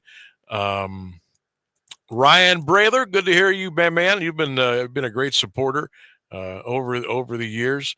Cole, Ryan Keller, my man from across the hall at the Q92. And keep the comments coming in on the YouTube, on Facebook, on X. We'll read those as we move along. Boy, the numbers are growing. We're up. We're going. We'll be with you till 6 o'clock here this afternoon. So, going back to the Browns here for a couple of minutes, and I want to get your thoughts. And I'm not asking you to, certainly not asking you to agree with me or have the same thoughts I do. But why do you think the Cleveland Browns drafted Shedeur Sanders? And why do you think that 31 other NFL teams leading up to that selection in the 5th round of the NFL draft did not? Is it as easy as saying, oh, his dad's a pain in the butt? Or is it as easy as his game won't translate? He winds up when he's throwing the ball. He doesn't cock it behind his ear. You know how the quarterbacks do? They get it behind their ear. I'm doing this on camera right now. And they throw from the back of their ear and they follow through. You know, like the prototype, the Tom Brady's, the Eli Mannings. Shedeur kind of winds up like he's getting ready to throw a fastball. Folks, that takes time for the ball to get where it's supposed to go. When you take that 1, 2, 3 step drop and you fire a laser, it's there. When you go back 1, 2, 3, wind up and throw, it might be too late. As you know, a lot of Colorado football games were on television. You could get every Colorado Buffalo game you wanted last year. And you didn't really have to hunt for it. I mean, they were on Fox. They were on ESPN. They were on ABC. They were everywhere. So you wanted to watch Colorado and you wanted to watch the Prime Show and you wanted to watch Shedeur and you wanted to watch the rest of the Buffaloes go at it. You could. They were right there. And I think I watched enough to know to throw an opinion out there that I think that's one of the reasons why he slid as far as he did. It's not so much the bravado and he could be a kind of pain in the rear end, and boy, Shedeur loves Shedeur. I just think it's more of the mechanics. I really do. Remember, in the NFL, you have to throw guys open. If this guy's going to run a button route, a Z in, a square in, a down and out, that ball better be there before that guy makes their break. There could be times where Shedeur is still winding up to throw the ball, and guess what? Here comes the defensive back. Here comes the strong safety. Oh, there's the linebacker that dropped in coverage, and that ball's going the other way. That's just a thought that I had. Now, will the circus be coming to Berea? Absolutely it will. You know, our good friends from the ESPN, the NFL Network, CBS, all the outlets, they're going to be camped out in Berea before day one of mini camp, of rookie camp. They're going to be waiting for Shedeur Sanders to walk in. Will Deion be with him? Don't kid yourself, he'll be around. Now, Deion's got a football team to coach, by the way, in Colorado, but he'll be around. But the circus is coming to town. The circus is coming to town. Get ready. We've seen it with Johnny Manziel. We saw it with Deshaun Watson. And now we're going to get it with Shedeur Sanders. To me, I think we're real lucky that almost 40-year-old Joe Flacco is in the room. We've got an adult in the room. So that's good. Guess who else we got in the room? You may have heard of this guy. John Bazika has just stepped in to Studio C to chop it up with me here a little bit on this Monday afternoon. Johnny Bo, how you doing, partner? Good. How are you, Sam? I'm good. Good, man. You sound good.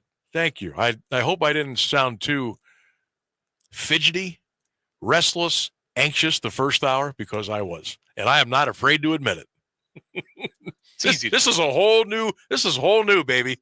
I mean, getting used to where things are, the seats, the computers, the board. I've got it's a relatively cozy room. It is. In here. We've got 4 of us in here right now. By the way, you can pull us up on the Q92 YouTube channel. You can see myself. You can see John. You can also listen to us on the live stream, AM1310, WDPN.com, on X, and on WDPN Facebook page as well. We got you covered. And before we go any further, I know some of you, hey, where's the music? Music's not going away. You got it every morning with Rex, 6 until 10. John Tesh, Music for Your Life, 10 until 3. I come in 3 to 6. We get you right back in to your unforgettable favorites. So first of all, Johnny, how was your week? How was your weekend? And then number 2, how was your sports weekend? Weekend was good. Old man and I went to Buffalo, actually. Well, you guys get around. We do. I'm telling you, I love you guys are the new Neil Zerkers. These one-tank trips, you guys are everywhere. That's cool, though. I like that. We, his organization that he's the president of, the Professional Football Researchers Association, they had their Western New York conference, so we went there yesterday, and then I golfed poorly yesterday. Hey, at least you golfed. And other than that, I thought about doing yard work that I did none of, and now I've got a full week ahead of me of that. As for my sports weekend, I don't know. I'm interested to hear what you want to ask me about. Yeah, the Cavs were good. Guardians, not so much. Not so much. I was not entirely surprised by the Tom Siegfried news this morning. No. Those of us that were in knew that there was a chance that once Bo left that this was potentially coming. And then, of course, there's the team over in Berea that always presents something interesting for us to talk about. Never a dull moment. No. You know, before we get to that stuff, the hard-hitting question, I was perusing on Facebook the other day. I would have swore you were doing some yard work. You posted a picture of a dog, and you said something along the lines of, the boss is getting a lot of work done today. Did the dog mow the grass and all that stuff, or did you do it? He was just out there as a I did it. Watcher. And he watched. Okay, I just wanted to make sure. So, folks, he did do yard work over the weekend. When we cleaned out our back patio area, he was chewing up every branch that was back there that we threw out from there. As he was helping. He's our foreman, if you will. Keeps us in line. I love it. So first, let's start with Tom Siegfried and Louisville. Then we'll get into the Browns and Cavs before we get to the top of the hour news here on 1310 WDPN. You mentioned we knew that was coming. Tom stepping away is going to follow Bo at Ashland, his college career. What a story the Louisville Leopards basketball team was. The program earned that moniker, man. They were the real deal. They were so fun to watch. You and I were around all the tournament games through one outlet or another, and it was so fun to watch them play. Not only great basketball players, but the kids were just incredible. Yeah, really high quality group of kids, and throwing in the fact that Bo and Tom got to do it together. There was a moment, it was put on social media, it was publicized at the moment. I don't know which outlet. There were hundreds at the state tournament that weekend that you and I were both there, but they were playing a game of just Bo shooting, dad grabbing rebounds, passing them out. And I remember during our broadcast, my dad said it reminded him of when John Kinsella and Ray Kinsella at the end of Field of Dreams have that catch on the field in Iowa. And that was the most poignant moment of that run. But I think the other thing about Tom is when he took over the Louisville program, it had its good years. It had never reached the pinnacle that he eventually took it to. And the way that it culminated with a win over Cincinnati Aiken, the way they won. And not just that, but the day before, the week before, them beating a Mr. Basketball in Marcus Johnson in front of a crowd at the field house that I think we're all still, reliving each day. It's a cool story, memorable story. And he did take Louisville's basketball program from kind of an afterthought to like a hottest ticket in town. Yeah. What's next for them? Who's the next coach to step into that line? And, how big of a name do they draw now? And would it have drawn that name 20 years ago before Tom took over? That'll be interesting to follow that because, and I'll be honest with you, last night I was going through and clearing out my high school basketball bag, my binders, all the rosters, all the box scores, and I'm flipping through, and I get to the Louisville Garfield Heights game, and I look down at the fourth quarter. John, I still can't believe Garfield scored 2 points in the fourth quarter. I looked, I said, there's got to be a misprint. I called the game. I know what I'm talking about. I know what I'm looking at. They scored 2 points. I don't know how that's possible. Nasir Hines, I know why it happened, but I just don't know how it was possible. The thing about that is that, and I think because you and I have both been around high school sports so long and been around it, you start to root for certain people.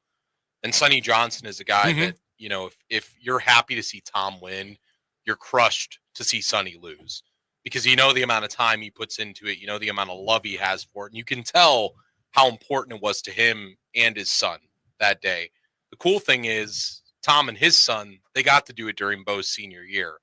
Well, now Sonny and Marcus are going to have a senior year coming up. They went into that faux four corners in the fourth quarter. Louisville preyed on that. They went on the big run. Bo hit the three that, it's the loudest I've heard the field house in the last 20 years. And then for Avery Andrachik to put them ahead with his basket, he almost, blew the top off the building with another one a couple minutes later. It was tremendous. It was an unbelievable story each step of the way. It kept getting better for them. And for them to beat Aiken the way they did in the title after leading by 19 at the half, Aiken's a great third quarter team. They make that huge comeback and all the way down to literally the last shot for them to win 63-61. Hey, he's writing the best story that you can write as a high school coach. Yeah. Start at the bottom, go out on top. Unbelievable. John Bazika, in-studio guest here on 1310 WDPN, the Sam Bourquin Show. We got about a minute and a half, I think, Johnny. Boy, time goes so fast. Just off the cuff, give me 60 good seconds about John Bazika's thought on the NFL draft, more importantly, the Cleveland Browns and what they did. Shedeur Sanders, I know that's what a lot of people want to talk about. It's what they want to discuss. I was listening to you as I came in here earlier, and I agree. I mean, it comes down to a mechanics thing. The big thing about NFL quarterbacks is you need to get the ball out of your hands 3 to 4 seconds after the play starts, sometimes less. Shedeur's holding on to it for 6, sometimes 7, sometimes 10 seconds before he gets rid of the ball. You don't have that time with guys like Micah Parsons and Myles Garrett and Chris Jones and all of the guys coming at you from different directions. That's one big thing. Dylan Gabriel, I don't hate the pick, but I wonder why make the pick I'm bewildered by the pick. Yeah, it's a slot where you could have picked up another need. You could have gone with another guy. I've seen Judkins compared to Joe Mixon. I like that. Schweissinger, the linebacker. Look, we couldn't stop the run to help ourselves last year worth anything. So pick up a tackling machine at linebacker. You don't know the future of JOK at linebacker, who was your guy. He's probably most likely gone. And then it takes you to the first round and guys like Harold Fannin. I love the pick of Mason Graham. He's a high motor guy. He's a wrestling guy. Guys like that kind of are built a little bit different upstairs. And you throw him next to Myles Garrett. It's a very formidable defensive line. And I know a lot of people are saying, why take Harold Fannin at 67? Well, when you lead the NCAA, regardless of where you play, and I believe it was receiving yards and receptions, you deserve a look from every NFL team. And the fact that he gets to play 60 miles from where he grew up and made a name for himself as pretty cool. A former county player of the year. Hey, that's a great story. And who knows, maybe him and David Njoku will be a nice 1-2 punch at tight end. It'll be fun to watch. John, thank you so much for coming in, and we're going to get to the top of the hour news. Don't be surprised if I drag you in here during the week at times just to come in and chop it up on the. I would say first in studio guest, right? Yes, first in studio. I'm honored. I'm Hey, honored. man. Do I get like a cake on my way out? Is that in the budget? Ryan says if there's cake out there, I'm going to have some too. I'm tired of drinking water. I'm hungry. John, Welcome to thanks, buddy. DPN, Sam. Thank you. I appreciate it. All right. We got the news coming up at the top of the hour, local and national. We're going to check in with Mark J. Weather, and we got one more big hour to go. Don't forget Tom Siegfried, former Louisville coach, coming up at 5:30. We'll take your calls at 330-821-1310. And don't forget, like, share, comment, all that cool stuff on all of our social media platforms. The Sam Bourquin Show continues after the break on 1310. Stay with us.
are proudly made in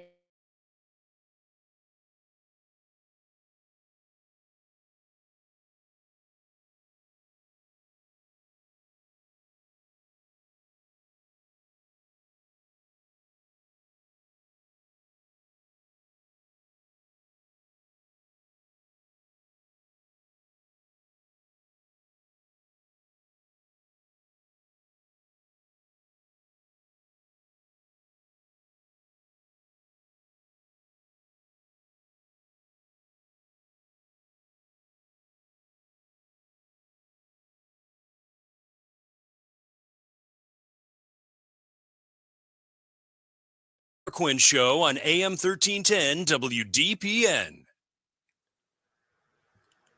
And welcome back, everybody. 1310 WDPN, streaming live all over the world. AM 1310 WDPN.com. A little bit after 5 o'clock, 10 after 5 on this Monday afternoon.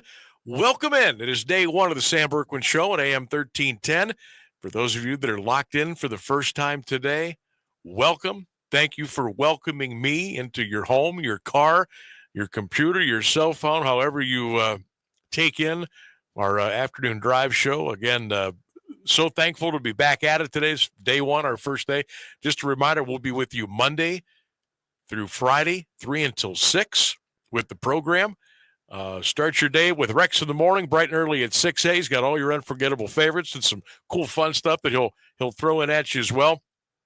John Tesh, 10 until 3 with Music for Your Life, and then I'll join the party at 3. And don't forget, you can listen to us on the stream, AM 1310 WDPN. You can watch, as a lot of you are right now, on the Q92 Radio YouTube channel.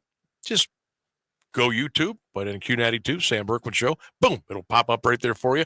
You can also listen to us streaming, AM 1310 WDPN on X, on their Facebook page, and, of course, the live stream at AM1310WDPN.com.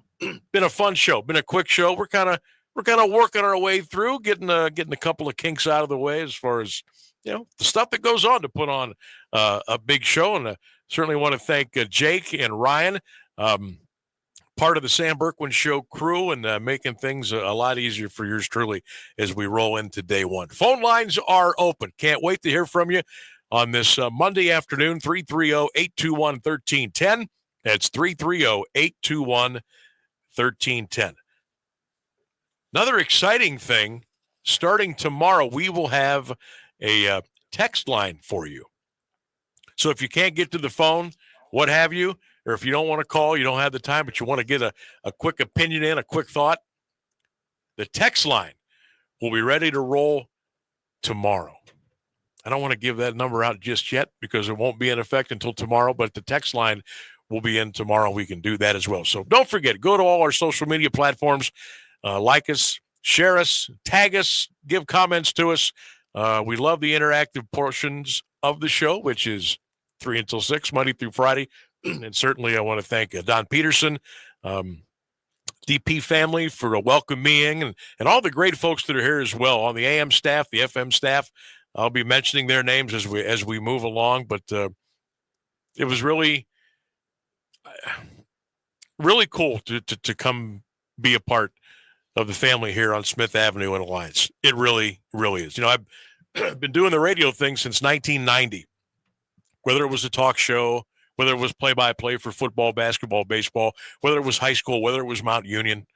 And by the way, looking forward to my 10th year of calling Mount Union football and basketball on 1310 coming up here in the fall. That'll be a lot of fun. I think Johnny Bowe is going to be with me again this year as well. But and we're doing high school football. We'll be doing high school hoops over on our sister station, Q92, on Tuesdays and Fridays. My good friend Lee Foster will be partnering up again with Courtside. So a lot of great things coming your way. If you're like, where's my music?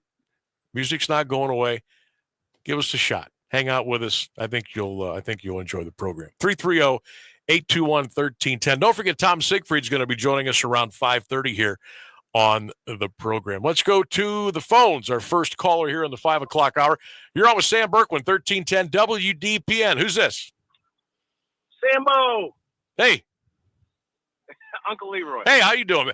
We don't have screeners yet, so everything is like whoa, who do I have? So I'm glad it's a familiar voice. I just dropped your name about 5 seconds ago. How you doing, man? Yeah, we were listening, buddy. No, I Good. call in. Couldn't resist day number one to tell you congrats. Can't be more excited for you to be back and be on the radio at Q92 and 1310. So I think I speak for a lot of people when we say we're excited through Stark County to have you back on the airways.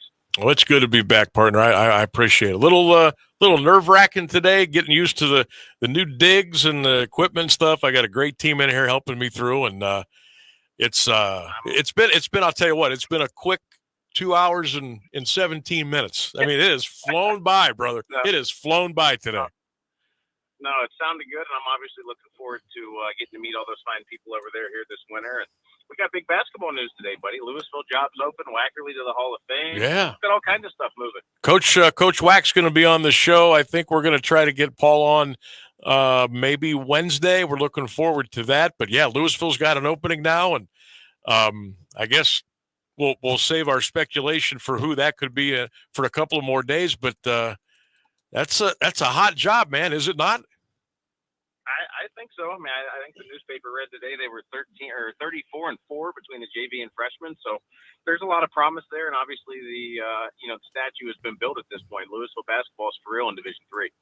No doubt. I think it's a really attractive job. Tommy certainly.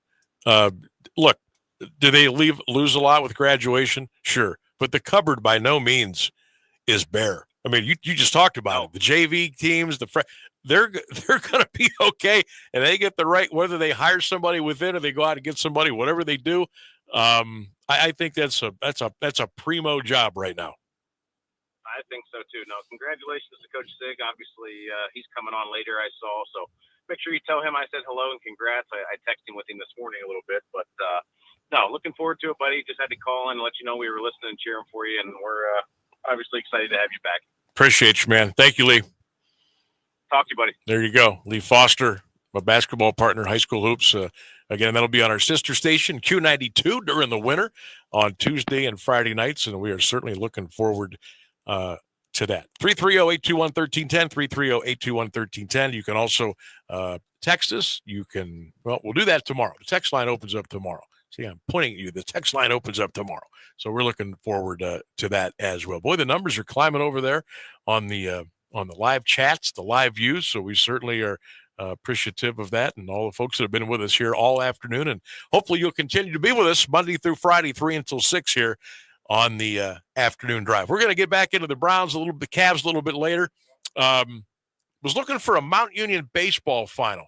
I haven't seen one yet. I have to get on X here, but want to congratulate Purple Raider baseball team so far this year and their outstanding leader, their Hall of Fame coach, Paul Hesse.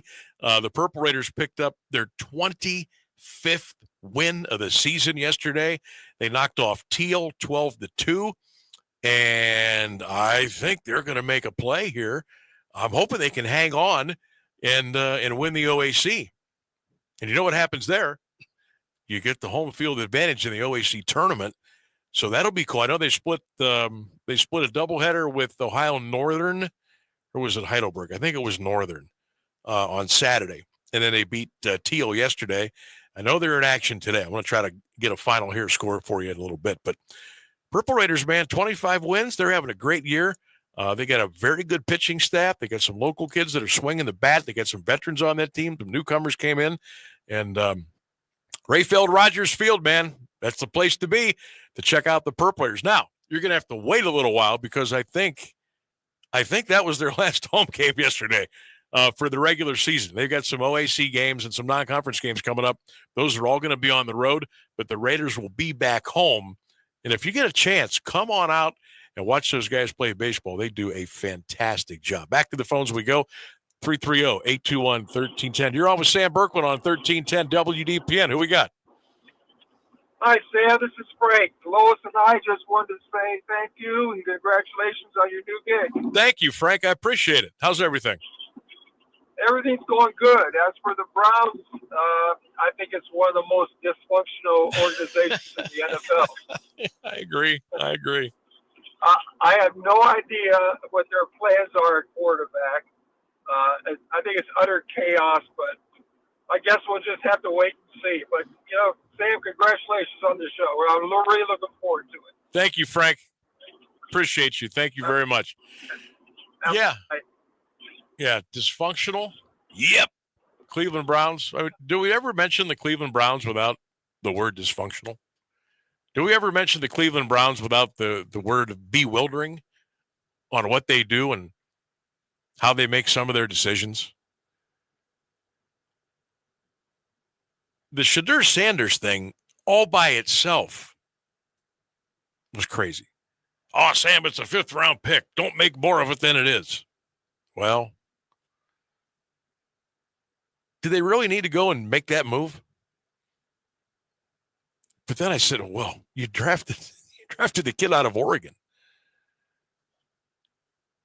And I'm like, really confused about that. Dylan Gabriel, who, folks, on his tiptoes in cleats, I don't think he's 6 foot tall. That just kind of threw me a little bit.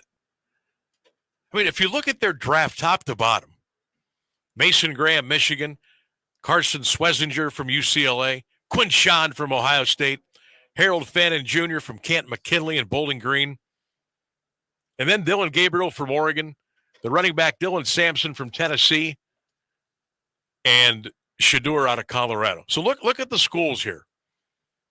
Michigan, UCLA, Ohio State, Oregon, Tennessee, Colorado, Bowling Green. Big boy schools. BG is a big boy school in the MAC. They play some good ball. I mean, you got the country's leading receiver, receptions, yards, Harold Fannin Jr. in the 3rd round.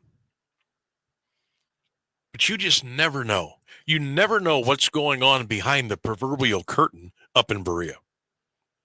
And I'm telling you right now, if it came push to shove, I think James Haslam and maybe D, I don't know. I'm putting this one on Jimmy. I think he nudged Andrew Berry and said, hey, Andrew, Shedeur's fallen to the 5th round. I want you to go get him.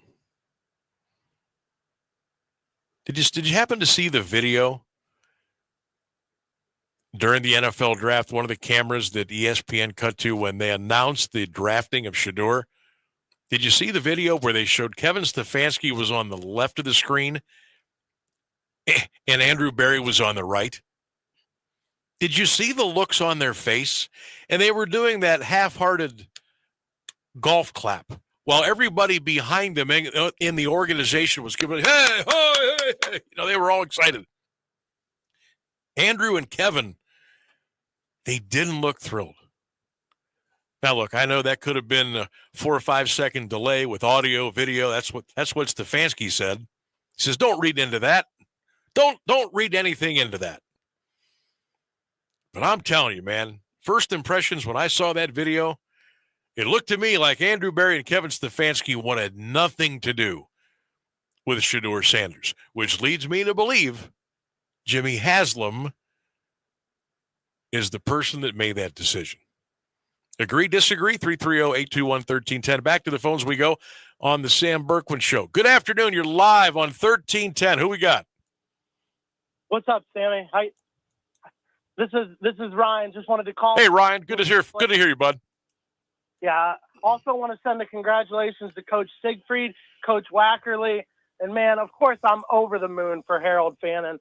My timeline was just flooded with so many past McKinley graduates, people in the city right now who were just so thrilled to see that. But I also want to thank, too, I think one of the big reasons that you were able to get this opportunity, and I know Don, too, and I want to thank him for bringing you back on the air, but I want to thank all the kids that played Stark County High School basketball this year, because I know I was always on your timeline saying it, but I really think this was a special year, not just for Louisville and Perry, but McKinley, Massillon, Hoover, Jackson, a lot of talent out there, and I hope it continues. Once again, Sammy, congratulations. I'm going to keep listening, get off the air. Me and my cousin Babby were both listening on his clear. So happy to have you back. Love it. Here, brother. Thanks, Ryan. Oh, that's good stuff. Good call there. Yeah, and hey, I would be remiss if I didn't throw Alliance into that equation with the high school basketball scene. Nice year last year. I know it ended quickly. We did that game. My partner Lee and I, we had that game against Barberton. And, Jay Jackson was doing his thing. But the Magic came back and had a big fourth quarter and knocked the Aviators out. But Jackson's back. Some other talent's back. And I know Chet will get him going again. They had a great – matter of fact, it was so ironic. We started our high school basketball coverage last year, Lee and I. We were over here doing the Alliance Northwest game. And I believe it went overtime. It was our first broadcast of the year.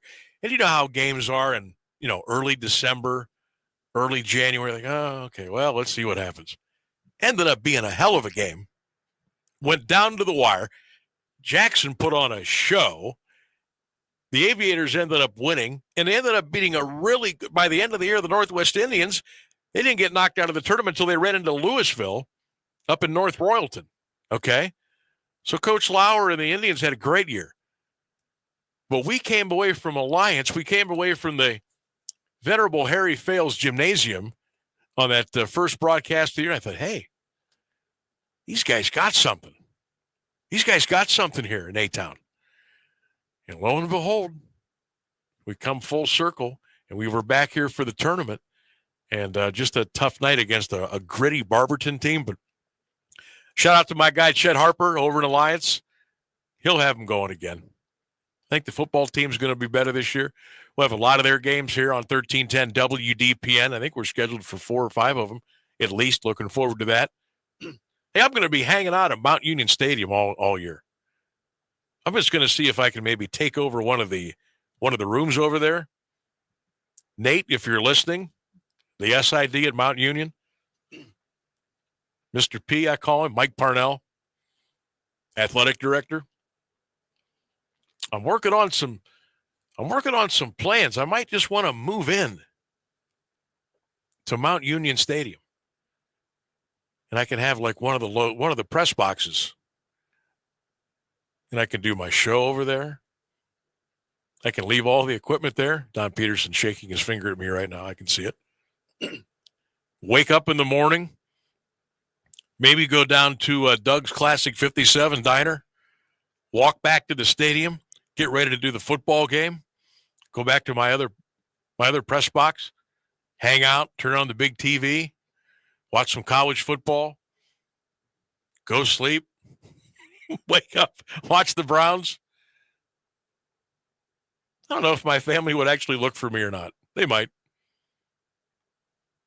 They might call the APD and put out an APB for Sammy B. They might. They might not. Gosh, it's kind of quiet without him around the house. Let's just let him over in Alliance. He seems happy there. I might do that. All right, we're going to take a break. If you want to get a call in, 330-821-1310. But when we come back from the break, we're going to talk to our guy, our man from the program, former Louisville head basketball coach Tom Siegfried, the man in the arena. He'll be joining us next. Stay with us, 1310 WDPN, streaming live, AM1310WDPN.com, on the Q92 Radio YouTube channel, and much, much more. Stay with us.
incredible state championship down in Dayton not too long ago. I mean, here we are. What are we? April the 28th today, and Sigs and the Leopards got their state championship. What, third week in March? So it's been a little over a month. But man, you can almost feel the celebration continues in Louisville. Now, who's the new coach going to be? Boy, I don't know. But whoever it is going to be walking into a pretty cool situation. JV teams have been outstanding the last couple of years. Freshman team. I mean, the program's the program. You know, I am anxious to hear from Tom Siegfried coming up here in just a minute. Don't forget, you can always listen to the program on the live stream. Hey, if you want to go old school, we'd love to have you here. Listen to us on the radio. We're booming. AM 1310 WDPN. You can listen to the stream all over the world, AM 1310, WDPN.com. You can also watch on the WDPN X page, WDPN Facebook page. Just go right there. We're right there. You can also watch and listen as we do our thing live on the Q92 Radio YouTube channel. Sammy B with you Monday through Friday, 3 until 6, right here on 1310 WDPN. Shout out to my crew, Earthquake Jake, and I got to get a name for Ryan yet. I was thinking about maybe Ryan Let It Rainsberger. I don't know. We'll figure something out. But thanks to those guys for doing a great job here today, making this magic happen. All right, speaking of magic, without any further ado, the man in the arena, Tom Siegfried. I can't say it, Coach. I can't say former coach of the Louisville Leopards just yet. Welcome to the Sam Bourquin Show on 1310. How you doing, partner? I'm doing great. And we can just keep pretending for maybe another day or so. Okay, that sounds good to me. Okay, so the release came out today, but I got to tell you, we did a podcast with you, Lee and I did, about a month ago. And have you ever heard the saying, tell me something without telling me something? And I went back and I listened to that and I said, you know what? I think my guy's ready to move on here, but we'll just wait and see. We were pretty sure, but hey, until something happens, you know, it doesn't happen. And I guess, Tommy, take us through the thought process and how you came to when you woke up today and said, you know, this is it. I'm going to step down. Yeah, it just, obviously something that's been kind of in and out of my mind, probably for a year, to be honest with you, just knowing what was coming with Bo moving on and, with all these seniors coming through, I obviously knew there was going to be a decision, but then you get in the heat of the season and you kind of put that on the back burner a little bit and kind of, do what you can to deal with it, but not deal with it. And then, of course, when the season's all done, then you start really thinking about things. And, unfortunately, it's a tough call. And I kind of knew it here for the last week and a half, but, I wanted to get through some of the activities at the end of the year for the kids, and I didn't want it to be a focus on me and what I was doing. But I also didn't want to put the next guy in a bad situation, with not having much of a summer, because it's so critical nowadays to have a good summer and all that kind of stuff. So I thought this was a perfect time, and we're moving forward. So not to go too far ahead, but I mean, I think this is a great job now that's out there, and whether they hire within or, I mean, will you have any, like, what's the word I'm looking for? A say maybe, where they say, hey, Tom, what do you think about, candidate X, Y, Z or ABC or whatever? But this is a great job. I mean, for somebody whoever lands it is going to be in a real good spot. Yeah, it's one of my goals, to be honest with you, Sammy, was when I took this position, we had our years, 92, 93, with some nice teams. And then that 2000 team, the 20-0 team with Coach Eden, nice team. But if you notice, that's 8 years in between. And, I wanted to have a little bit more stability, and I wanted the program to be in a great place whenever I thought, okay, this is probably enough for me. And that's exactly where we're at right now, being, 34-4 with our freshmen and JVs this year together. I know that whoever comes in is going to have a really good opportunity to do well right away. And with that new 7-division alignment, no too many other jobs out there, especially in Starr County, that are going to be maybe as attractive as this job. Tom Siegfried, our guest, Louisville head basketball coach, at least for a couple more days, and then he'll be moving on. And we know you're going to be following Bobo, as we love to call him, doing his thing at Ashland. And again, the father-son dynamic, Tom, it's a beautiful thing. I don't care what sport it is, but especially at the high school level, that time goes so fast. And between 9th and 12th grade, it's like, where did it all go? And you've got to absorb everything like a sponge. And I hope you were able to do that. And what was that like for you from beginning to the end?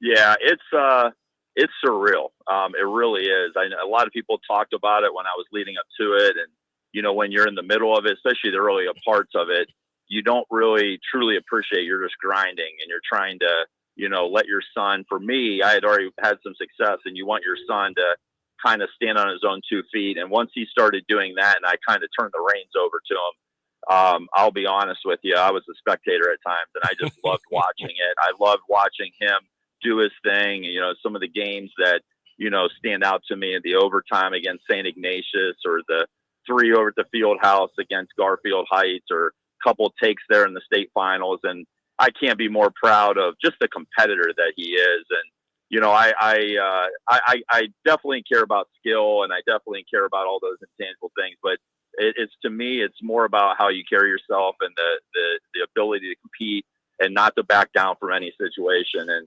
probably the greatest compliment I've gotten over and over about Bo is pound for pound.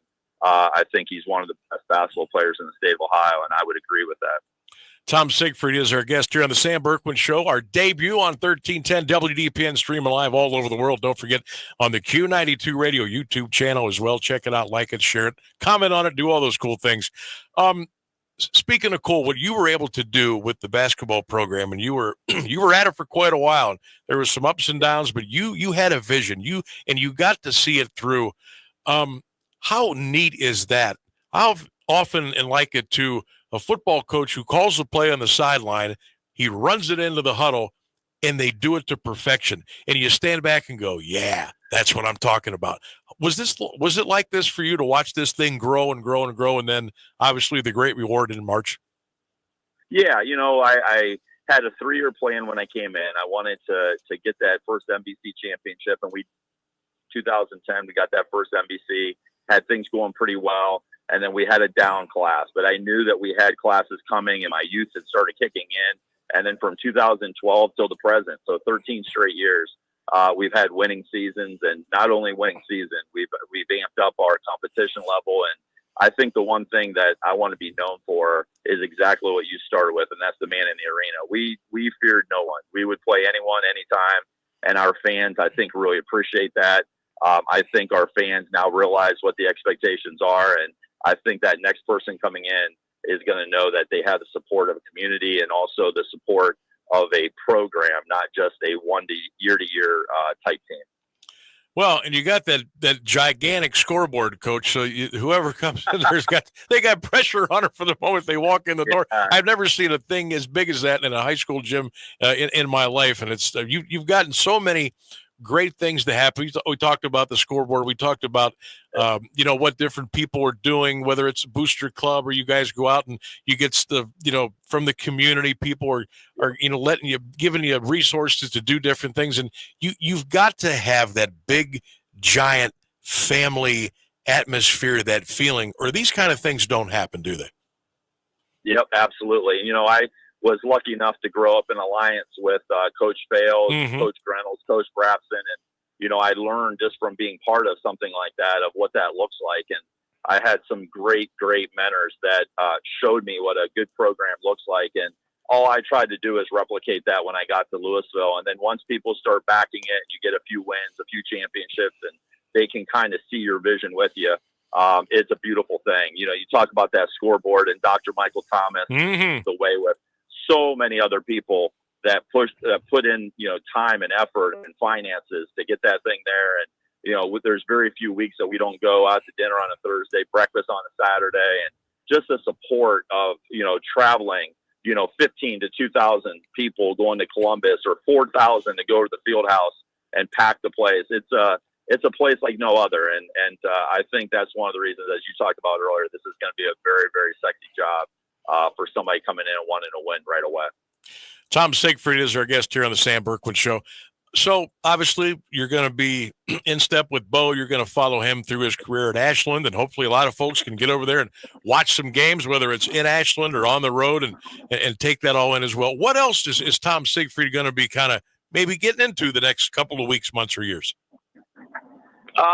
Honestly, I'm just going to try to digest where I'm at right now. I do some side work, construction, and finishing up the school year. And my daughter's going to be starting grad school at Walsh. She's going to be an occupational therapist, and, kind of getting Bo ready for college and kind of get him, ready to go with what to expect with that. And, I think I'm just going to enjoy my first spring off since I was 8 years old. So about 42 straight years. It was either summer baseball playing or coaching or AAU. And it's going to be really nice just to feel like I can, do what I want to do. And if I choose to go into a gym and work out with Bo or help somebody else, I can do that, but it's not going to be something that's mandated. So we'll reevaluate in the fall. I'm sure I'll have my opportunities to help, but I'm definitely going to give back and, keep working I'm on the board at Wishes Can Happen, and probably grant some wishes for children over there, and just try to help out in any which way I can. Has that part of it sunk in yet, Tom, that you are going to be able to just kind of get up and go day by day, go as you go? It's something that most people that know me well are most fearful for. I don't know. Like most people were saying congratulations for you. I don't know. I don't know what to tell you. So maybe Coach Ellenwood and Coach Turson at Ashland are going to be kind of like, man, I wish this guy still had a job. I don't know if we want him down here too much, but no, it's going to be an adjustment, but I also know that a lot of people gave up a lot of things for me and made sacrifices for me. So I will try to adjust. And even though others might not view me this way, I still feel pretty young. So I don't think this will be the last stop for me, but we're going to take a little bit of time here and recharge the batteries and kind of maybe think about all the successes and all the great relationships that I've came in contact with at Louisville. Yeah, no doubt. I mean, I know you'll do this. I don't know at what rate, but don't be afraid to stop and smell those roses, because you know how quickly life goes by, and kids, and they play, and you're out in the backyard with them one day, the next day they're walking down the aisle with a cap and gown. And so make sure you stop and smell those roses, and whatever you get into, I know you're going to be great at. Before we let you go, just to go off kilter here for a second, did you get a chance to watch the Cavaliers at all? And what are your thoughts on them? And do you think they can bring it home, or is it maybe still another year or NBA step away from having another parade? Yeah, crazy enough, Sammy. I was just talking about this week, and I really believe that they're very similar to us. I feel like they're very, very connected. I don't think that there's maybe one superstar. I mean, obviously, if you had to nail somebody down, you'd say Donovan, but I just think they have a lot of pieces and parts, and I see a lot of guys stepping up on different nights. And I think it's really going to come down to matchups when you get to the Boston series, and maybe the hungrier team, and being the Cavs will pull through. But I really like their chances, and I really, really like this coach, and think that he brings a sense of toughness and energy to the floor that it's kind of remarkable to do that in year one. And they have a lot of pieces and parts. I think my critical question is that you can't obviously keep all these guys for all the years. Right. And who's going to be the first one or two where they're saying, okay, we're going to have life without so-and-so. Yep. And that's the unfortunate thing you run into nowadays. I know Ty Jerome's contract's coming up, and you get, and nobody understands, like taking Avery Andrachik and you might see 3-4 games. They'd be all right with him. And then you watch 2 games where he's the guy. And those pieces and parts in basketball mean a lot. So hopefully they can keep it going. But I know one thing is a heck of a lot more fun when the Cavs are deep into the spring. It makes it a lot more easier to watch TV, especially when the Indians are getting blown out by Boston. You're not kidding. Hey, so before I let you go,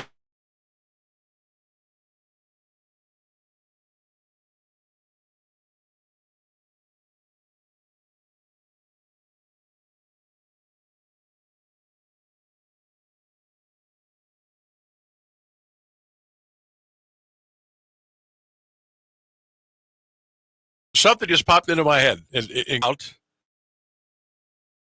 a mistake. So we'll go ahead and bring that down. Coach, I was going to end with something really fun. I appreciate you coming on here on the Sam Bourquin Show, but I think he hung up on us by mistake. But that was Tom Siegfried. Maybe he didn't like my watch party idea. I don't know. All right, we're going to take a break. We're coming up on about 9 minutes until the top of the hour. Gives you a chance to sneak a call in, 330-821-1310.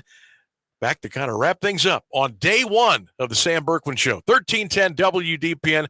We appreciate you hanging out with us today. We'll be right back.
WDPN.com. I want to thank, I just got a text from Coach Siegfried. He says, sorry, buddy, I lost the signal. But I just texted him back. Thanks no worries. Appreciate you coming on. Again, Tom Siegfried, if you just tuned in or you haven't heard yet, he stepped down earlier today as the head basketball coach of the Louisville Leopards. All right, I'm looking at the clock. We got about 6 minutes. Let's see if we can squeeze a call or two in. What do you say? Got some lines open. 330-821-1310. 330-821-1310. We'll be with you till 6, and we'll roll you back into your unforgettable favorites here on 1310 WDPN. Don't forget, we're going to be with you, Lord willing, Monday through Friday, 3 until 6, every day here. Start your day with Rex in the morning, with all your unforgettable favorites and some fun stuff. Rex does a great job in the morning. John Tesh from 10 until 3. And then I join the 1310 fraternity. We'll be with you every day. I shouldn't say every day. 5 days a week, Monday through Friday, 3 p.m. until 6 p.m. Make sure you mark that down on your calendar, put that in your hip pocket, and tune in. Like, share, enjoy, comment on all our social media platforms, including Instagram, Facebook, X, the YouTube channel. Lots of ways to consume the show. Lots of ways to consume all of our programming here on 1310 WDPN. And can't thank everybody enough for welcoming me in as we, we'll put a close on our first show here in about 5 minutes or so. It's been fun. I got a great crew to work with here and looking forward to being with them Monday through Friday. Obviously, I want to thank you, the listener, you, the viewer, the folks that are interacting with us. This is day one, hopefully many here on 1310, and we are certainly looking forward to bringing you some great shows beginning tomorrow, the rest of the week as we roll into, it's going to be summertime here pretty soon. Hey, we're only about a month away from pool season. Ah, yes. I'm excited. Ryan you don't care about the pool, do you? Oh, it's not that close. Maybe. Oh, you're still, okay. He'll be out there. He'll be out there in his suit. Don't worry about that. But, yeah, summer's here. Getting here, I should say. And then before you know it, we'll be calling high school football games for you. And we'll roll into basketball and springtime. Another NFL draft will come and go. And the Browns will be blowing our minds with their ridiculous selections. No matter round 1 or round 7. And we'll come back to the springtime again, and we'll do it all over again. It goes so fast, I got to tell you. You know, when I broke in to this business in 1990, I just turned 20. And I was lucky. I knew at a young age what I wanted to do. I didn't know if I'd be any good at it. I mean, I'm not saying I'm great at it now. But I knew at a young age what I wanted to do. You know, some kids you ask when they're 6, 7 years old, what do you want to do? I don't know. Play. Eat Pop-Tarts. Go scribble chalk on the sidewalk. I knew what I wanted to do. And as I grew up listening to a lot of our local stations and grew up listening to Cleveland sports, and I grew up listening to the legendary Jim Johnson, who was over here, I think when it was WFAH, when JJ was here. And JJ was a father figure to me, a mentor to me, and I love him and I miss him every day. But when I heard guys like Jim Johnson on the radio, and I heard guys like Joe Tate on the radio, lucky enough to have a relationship with Joe. No, we weren't buddies and hanging out every night, but we got to know each other really well. He wrote me a couple of really nice notes when I was coming through the business. And the fact that I get to work at Mount Union Stadium on Saturdays in the Joe Tate, you know, the broadcast booth in the Dom Capers press box, that means something to me. I knew at an early age what I wanted to do. I didn't know how I was going to get in the business. Thank you, Steve Luke, or I wouldn't be here today. I didn't know how to get into how do you get your first radio job? What do they tell you? Right place, right time, right people. I was lucky. And I started doing broadcasting football games, reading newscasts, doing sales, did it all. But that's kind of the way you go. That's the steps that you have to take. As I went from Massillon to Canton to Akron, now to Alliance. I've been so lucky. Folks, do you realize how many times people have to move in their radio career? From station to station, from city to city, from state to state, some even out of the country. I've been so lucky and so blessed. I've never had to move. I've been in Stark County my entire life. And before we close things out, I got to shout out my wife, Josette, our son, Dylan. Family's been super, super, super supportive and non-wavering in the last several years as we've gone through this up and down roller coaster. All my good friends, all the great folks in the media, my colleagues, all you, the listeners out there, it means a lot, and I don't want that to go unnoticed because it's noticed. Okay, and we'll kind of leave with that. Hey, we're working on some stuff. We'll be better tomorrow. I thought we were pretty cool today. You were great today. Thanks to all the emailers, callers, texters, people commenting on social media. Thanks to our guests, Fred Greetham, Sam Amico, and Tom Siegfried. Thanks for Johnny Bozica for stopping in. For Ryan and Earthquake Jake, Sammy B. Signing off for today. We're going to do it again, but stay with us. Hang out with us all day, every day. AM 1310 WDPN. So long.